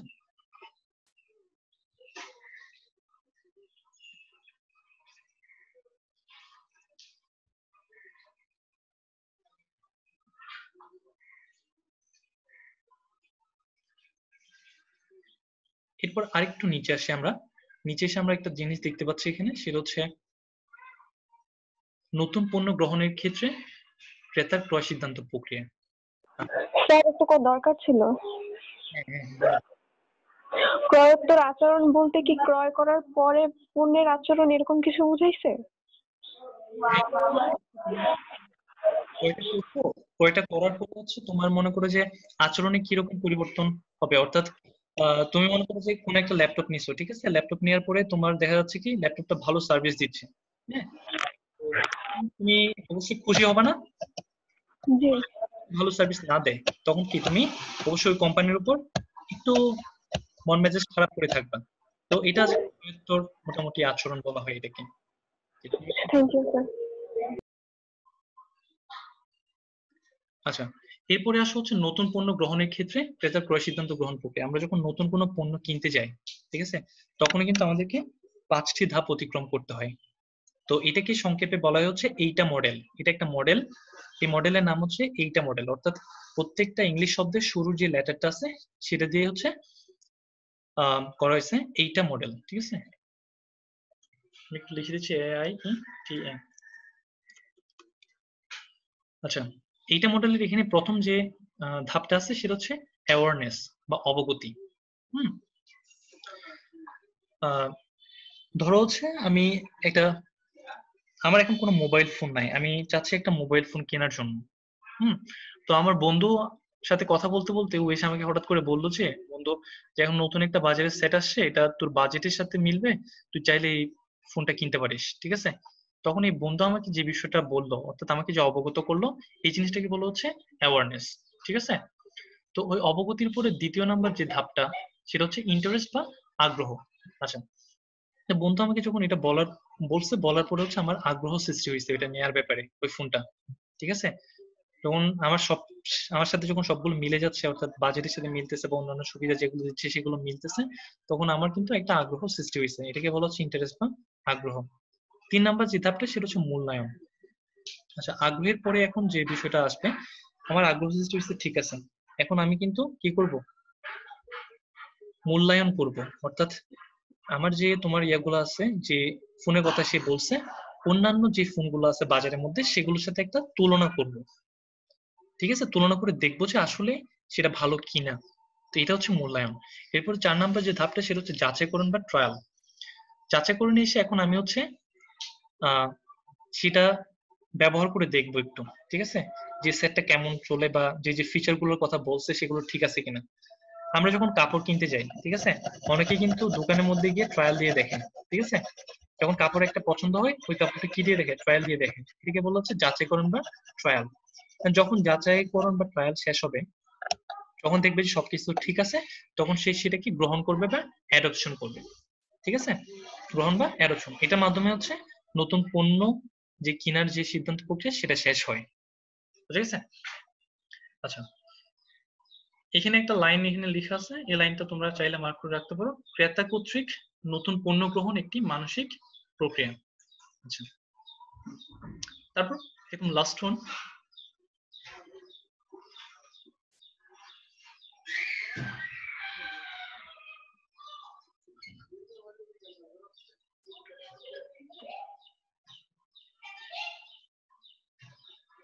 দেখো এখানে একটা বিষয় বলা আছে, নতুন পণ্য গ্রহণের আপেক্ষিক সময় অনুযায়ী ক্রেতাদের শ্রেণী বিভাগ, ঠিক আছে? যখন কোনো নতুন পণ্য কিনে, নতুন পণ্য বাজারে আসার পরে বিভিন্ন ক্রেতা বিভিন্ন সময় পণ্যটা ক্রয় করে, তো ওদের আচরণের উপর ভিত্তি করে কিন্তু ক্রেতাদেরকে 5 ভাগে ভাগ করা যায়, ঠিক আছে? নতুন পণ্য ক্রয়ের উপর ভিত্তি করে ক্রেতাদেরকে কয় ভাগে ভাগ করা যায়? 5 ভাগে। তার মধ্যে 1 নাম্বার যে ভাগটা সেটা হচ্ছে প্রবর্তনকারী, এটাকে ইংলিশে বলা হচ্ছে ইনোভেটর। প্রবর্তনকারী বা ইনোভেটর অর্থাৎ যে ক্রেতারা কোন একটা পণ্য আসার সাথে সাথেই, মনে করো তার আগে থেকে তাদের মধ্যে একটা এক্সাইটমেন্ট কাজ করে পণ্যটা আসার আগে, ওরা আসার সাথে সাথে মনে করো পণ্যটা কিনে ফেলে, তারা আর কোনো কিছু বিচার বিশ্লেষণ করবে না, তারা পণ্যটা কিনে ফেলবে। এবং এই প্রকৃতির ক্রেতারা একটু রিচ হয়, অর্থাৎ ধনী প্রকৃতির হয়, ঠিক আছে। যেমন আইফোন যখন বাজারে আসে, আইফোন দেখা যাচ্ছে বাজারে আসার কয়েক মাস আগে থেকে মনে করো সবার মধ্যে একটা এক্সাইটমেন্ট কাজ করে যে এই আইফোনটা আসছে বাজারের মধ্যে, এবং আসার সাথে সাথে মনে করো কিছু ক্রেতা আছে তারা দেরি করে না, সাথে সাথে কিনে ফেলে, এদেরকে বলা হচ্ছে প্রবর্তনকারী, ঠিক আছে। এখানে 1 নাম্বার যে বুলেট পয়েন্ট আছে সেটা একটু আমরা মার্ক করে নিই। এই ধরনের ক্রেতারা সাধারণত শিক্ষিত, কেনাকাটায় দক্ষ এবং বিত্তশালী হয়ে থাকে, ঠিক আছে। আচ্ছা, তারপর হচ্ছে 2 নাম্বার, সকলে পূর্বে এরা পণ্য ক্রয় করে থাকে এবং এটা ঝুঁকি নিয়ে পণ্য ক্রয় করে। এই জিনিসগুলো একটু পড়ে নেব। যেহেতু প্রথমে একদম পণ্য ক্রয় করে, তারা কোনো কিছু বিচার বিশ্লেষণ করে না, বা এর আগেও কিন্তু অন্য কেউ পণ্যটা কিনেনি, তার আগেই ওরা কিনে ফেলছে, তাহলে এখানে কিন্তু পণ্য কেনার একটা ঝুঁকি নিয়েই তারা ওই পণ্যটা কিনে। 2 নাম্বার যে ক্রেতারা সেটা হচ্ছে প্রাথমিক বা দ্রুত গ্রহণকারী, অর্থাৎ তারা প্রবর্তনকারীর পরে কিন্তু কি করে পণ্যটা কিনে, এরা প্রবর্তনকারী পরে সবার আগে পণ্য ক্রয় করে, তবে এটা কিন্তু একটু সতর্ক থাকে পণ্য ক্রয় করার সময়। যেখানে দেখো 2 নাম্বার বুলেট পয়েন্টে সতর্কতার সাথে ঝুঁকি নিয়ে পণ্য ক্রয় করে, ওরা কিন্তু কেনার সময় সতর্ক থাকে, কারণ তাদের আগে কিন্তু এক শ্রেণীর ক্রেতা পণ্য কিনে ফেলছে যারা প্রবর্তনকারী তারা, তো ওইটা দেখে কিন্তু প্রাথমিক বা দ্রুত গ্রহণকারী যারা আছে তারা পণ্যটা কিনে। সবচেয়ে যেটা ইম্পর্টেন্ট সেটা হচ্ছে এই শ্রেণীর ক্রেতারা অপিনিয়ন লিডার হিসেবে কাজ করে থাকে। তাহলে এটা পরীক্ষায় আসতে পারে যে অপিনিয়ন লিডার হিসেবে কাজ করে কোন শ্রেণীর ক্রেতা, ঠিক আছে। তাহলে অ্যান্সার হবে কি প্রাথমিক বা দ্রুত গ্রহণকারী, বুঝে গেছে। আচ্ছা, এরপরে আসা হচ্ছে দ্রুত অধিযোগ, 3 নাম্বার যে ক্রেতা দ্রুত অধিযোগ। আচ্ছা, এখানে এই লাইনটা একটু মার্ক করে রাখো, এই শ্রেণীর ক্রেতারা অধিক বিচক্ষণ হয় এবং এরা হচ্ছে প্রাথমিক বা দ্রুত গ্রহণকারী যারা আছে তাদের পরেই কিন্তু কি করে পণ্য ক্রয় করে, বুঝে গেছে। এরপর হচ্ছে বিলম্ব অধিযোগ। বিলম্ব মানে সেটা দ্রুত অধিযোগের পরে কি করে পণ্য ক্রয় করে। আচ্ছা, এই ধরনের ক্রেতারা অধিক সন্দেহ প্রবণ হয়, মানে এরা কোন একটা পণ্য কিনতে গেলে মনে করে যে অনেক ধরনের সন্দেহ করে বসে থাকে যে পণ্যটা ভালো হবে নাকি খারাপ হবে, বা এরা হচ্ছে ঝুঁকিও নিতে চায় না।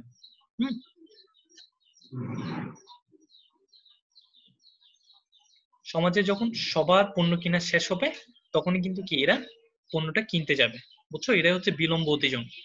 তবে তাদের চেয়েও একদম নিকৃষ্ট প্রকৃতির ক্রেতা হচ্ছে ধীরজ, ঠিক আছে, এদেরকে বলা হচ্ছে ইংলিশে ল্যাগার্স। হ্যাঁ, তো ধীরজ শ্রেণীর ক্রেতারা কিরকম, এরা হচ্ছে একদম শেষে গিয়ে পণ্য ক্রয় করবে। শেষ মানে কি, যে নতুন পণ্যটা মনে করো বাজারে আসছে ওইটা যখন সনাতন হয়ে যাবে অর্থাৎ পুরাতন হয়ে যাবে, সবাই কিনে শেষ করে ফেলছে, ওই মডেলটাই মনে করো বাজার থেকে চলে গেছে, তখন হচ্ছে ধীরজ শ্রেণীর ক্রেতারা পণ্য ক্রয় করবে, বুঝে গেছে। তো স্যার,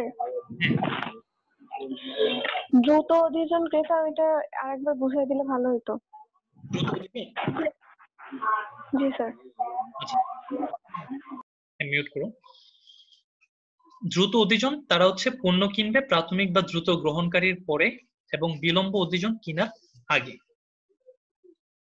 এই অধিযোগ শব্দ দিয়ে এরা প্রায় হচ্ছে মনে করো যে সেম ক্যাটাগরির ক্রেতা, অধিযোগ যে দুইজন আছে, তবে প্রথমটা হচ্ছে দ্রুত অধিযোগ, তার হচ্ছে একটু দ্রুত কিনে, আর এটা হচ্ছে বিলম্ব অর্থাৎ একটু দেরি করে কিনে, ঠিক আছে। তো এই শ্রেণীর ক্রেতারা যখন তোমার পণ্য কিনে তারা বেশ চিন্তা ভাবনা করে পণ্য কিনে, এবং একটু আমাদের সমাজে অনেক চালাক মানুষ আছে না, মনে করো তারা হচ্ছে প্রথমে দেখে যে প্রথমে যারা পণ্য কিনছে, প্রথম যে 2 গ্রুপ মনে করো পণ্য কিনছে, ওদের পণ্যটা কতদিন টিকতেছে বা কি পরিমাণ সার্ভিস দিচ্ছে, এটা সে প্রথমে উপলব্ধি করবে বা দেখবে। তো দেখার পর যখন যদি দেখে যে সবকিছু মোটামুটি ভালো চলতেছে, তখনই সে চালাকি করে ওই সময় গিয়ে কি করবে পণ্যটা কিনবে। এই কারণে বলা হচ্ছে এই শ্রেণীর ক্রেতারা অধিক বিচক্ষণ হয়, বোঝা গেছে। Thank you sir. জি স্যার। এরপরে আসো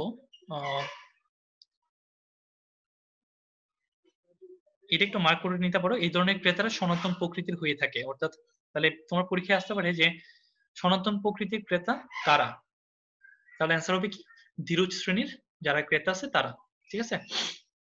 আর এটা হচ্ছে পণ্য কিনে কখন, পুরাতন এবং ঐতিহ্যের সাথে খাপ খায় এমন পণ্য ক্রয়ে এরা আগ্রহী। অর্থাৎ পুরাতন এবং ঐতিহ্যের একটা অংশ হয়ে গেছে, যখন সেটা জাদুঘরে রাখার উপক্রম হয় তখনই তারা কি করে পণ্যটা কিনে নেয়।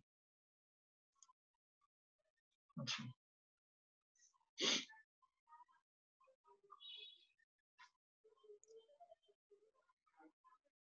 নোমান ভাই আপনার রেকর্ড হচ্ছে তো না?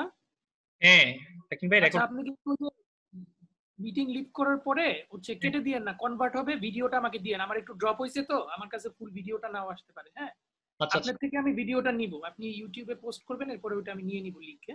হুম, ওকে। আচ্ছা আচ্ছা ঠিক আছে। আচ্ছা, 10 মিনিটে আমরা শেষ করব, 8 মিনিটে। হ্যাঁ হ্যাঁ হ্যাঁ শিওর।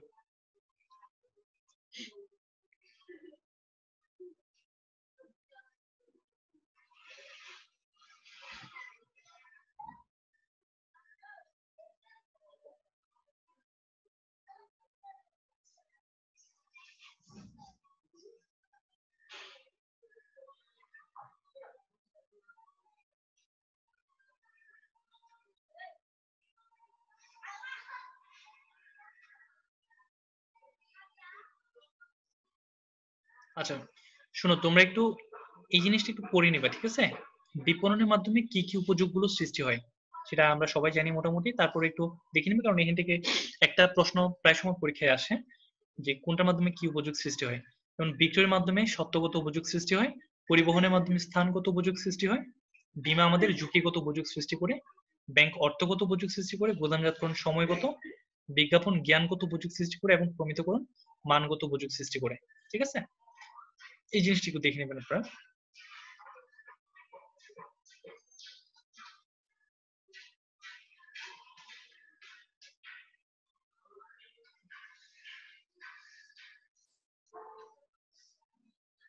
আসো আমরা একটু এটা একটু দেখি, তারপরও বিপণন ঝুঁকি যদিও বা তেমন একটা ইম্পর্টেন্ট না, তারপর একটু পড়িয়ে দিই। বিপণন ঝুঁকি বলতে যেটা বোঝায় সেটা হচ্ছে বিপণন করতে গেলে অবশ্যই কিছু না কিছু ঝুঁকি থাকবে, যেটা আমি আগেও বলেছি যে ঝুঁকি ছাড়া আসলে কোনো কাজই হয় না। লাইফটা পুরোটা একটা ঝুঁকির উপর।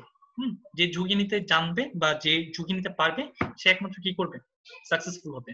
আর ঝুঁকি না নিলে দেখা যাচ্ছে কি জীবনে কখনো ভালো জিনিস বা ভালো কাজ করা সম্ভব না। যেমন তোমরা যারা এখন ইউনিভার্সিটি এডমিশনের জন্য প্রিপারেশন নিচ্ছ, তো তোমরা কিন্তু এটা বিশাল একটা ঝুঁকি নিয়ে কিন্তু কাজটা করতেছো।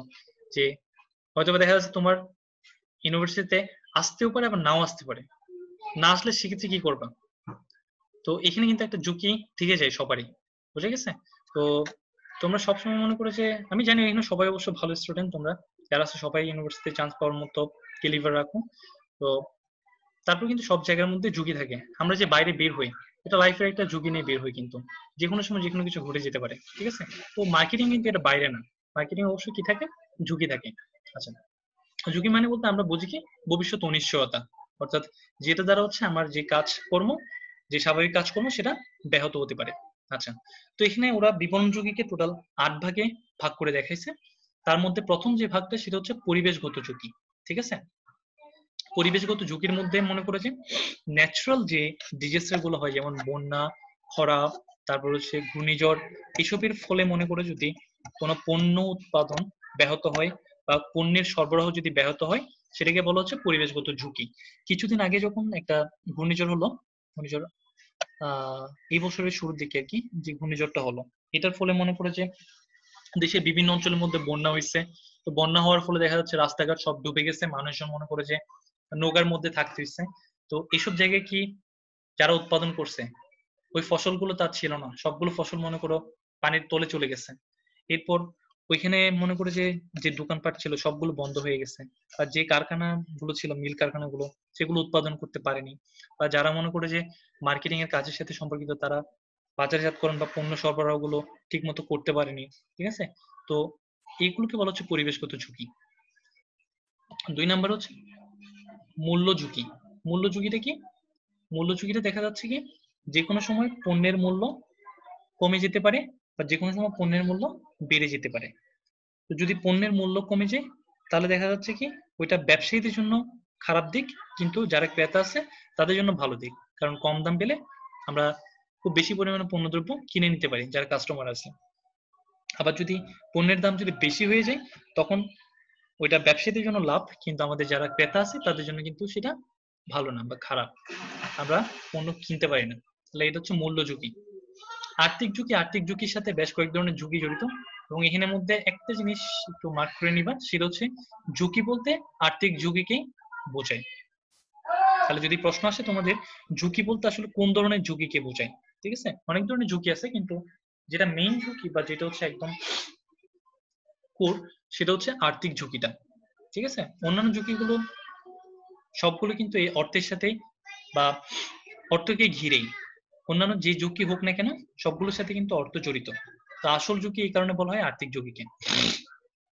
এরপরে দেখো বাজার অবস্থা পরিবর্তন জনিত ঝুঁকি। বাজার অবস্থা পরিবর্তন বলতে কি, এখন বাজারটা এমন যে প্রতি ঘন্টায় প্রতি সেকেন্ডে সেকেন্ডে মনে করো যে মানুষের চাহিদার পরিবর্তন হচ্ছে, ঠিক আছে। মানুষ আজকে মনে করো যে জিনিসটা ব্যবহার করছে, দেখা যাচ্ছে কালকে নতুন একটা জিনিসের প্রতি তার মনে করো শখ জাগছে, তাহলে আজকে যে জিনিসটা ব্যবহার করছে সেটা কালকে সে ব্যবহার করছে না, তাহলে আজকে যে জিনিসটা ব্যবহার করলো সেটার কি আর প্রচলন আগামীকাল থাকবে না। তাহলে এটা কি বলা হচ্ছে বাজার অবস্থা পরিবর্তন জনিত ঝুঁকি। বাজারের অবস্থাটা ঘন ঘন পরিবর্তন হচ্ছে। এখানে কয়েকটা কথা বলা আছে, ভোক্তাদের রুচি পছন্দ বা ফ্যাশনের পরিবর্তন এই ঝুঁকির আওতাভুক্ত। অর্থাৎ ভোক্তাদের রুচি পছন্দ বা ফ্যাশন গুলো কি দিনে দিনে পরিবর্তন হচ্ছে। কিছুদিন মানুষ মনে করে যে শর্ট জামা পরতে পছন্দ করতো, কিছুদিন আবার হচ্ছে লং জামা পরতে পছন্দ করে, হ্যাঁ, কিছুদিন আবার হচ্ছে মনে করে যে একটু ঢোলা ঢালা জামা পরতে পছন্দ করে, এরকম। তো এই জিনিসগুলো বাজার অবস্থার পরিবর্তন। এরপর হচ্ছে রাজনৈতিক ও আইনগত ঝুঁকি। রাজনৈতিক ও আইনগত ঝুঁকি। রাজনৈতিক বা আইনগত ঝুঁকি বলতে আমরা যেটা বুঝি সেটা হচ্ছে আমাদের দেশের মধ্যে বিভিন্ন সময় হরতাল, অবরোধ এগুলো লেগে থাকতো, এগুলোর ফলে কিন্তু যানবাহন চলতে পারতো না বা মানুষ কাজে যেতে পারতো না। তো এটার ফলে কিন্তু একটা বিশাল আকারের ক্ষতি হতো। এটাকে বলা হচ্ছে রাজনৈতিক এবং আইনগত ঝুঁকি। এরপরে আসা হচ্ছে উৎপাদনের ঝুঁকি, ঠিক আছে। উৎপাদন ঝুঁকি কোনটা, মনে করো আমার দেখা যাচ্ছে কি বাজারের মধ্যে চাহিদা আছে, বাজারের মধ্যে চালের চাহিদা আছে মনে করো যে 50 ভাগ, ঠিক আছে। এখন আমি উৎপাদন করে রাখছি মনে করো যে তোমার 100 ভাগ।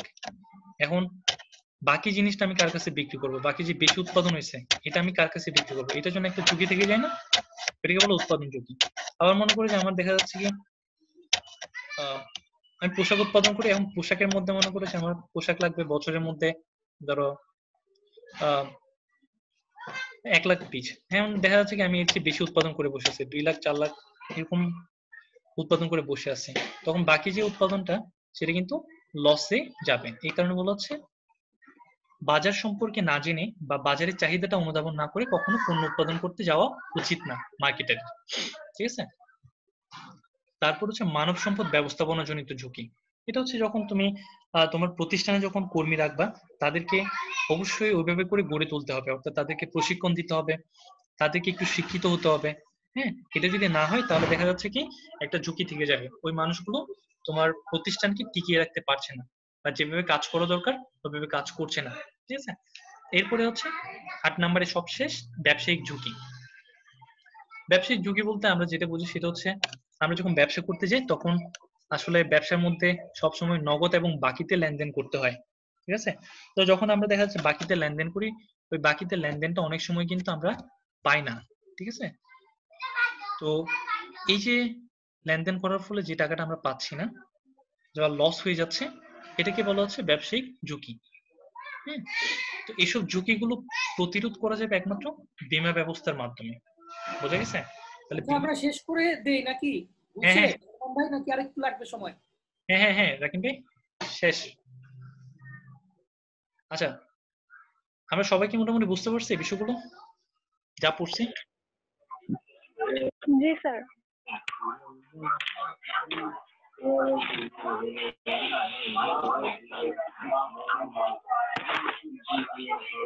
কোনো প্রশ্ন আছে?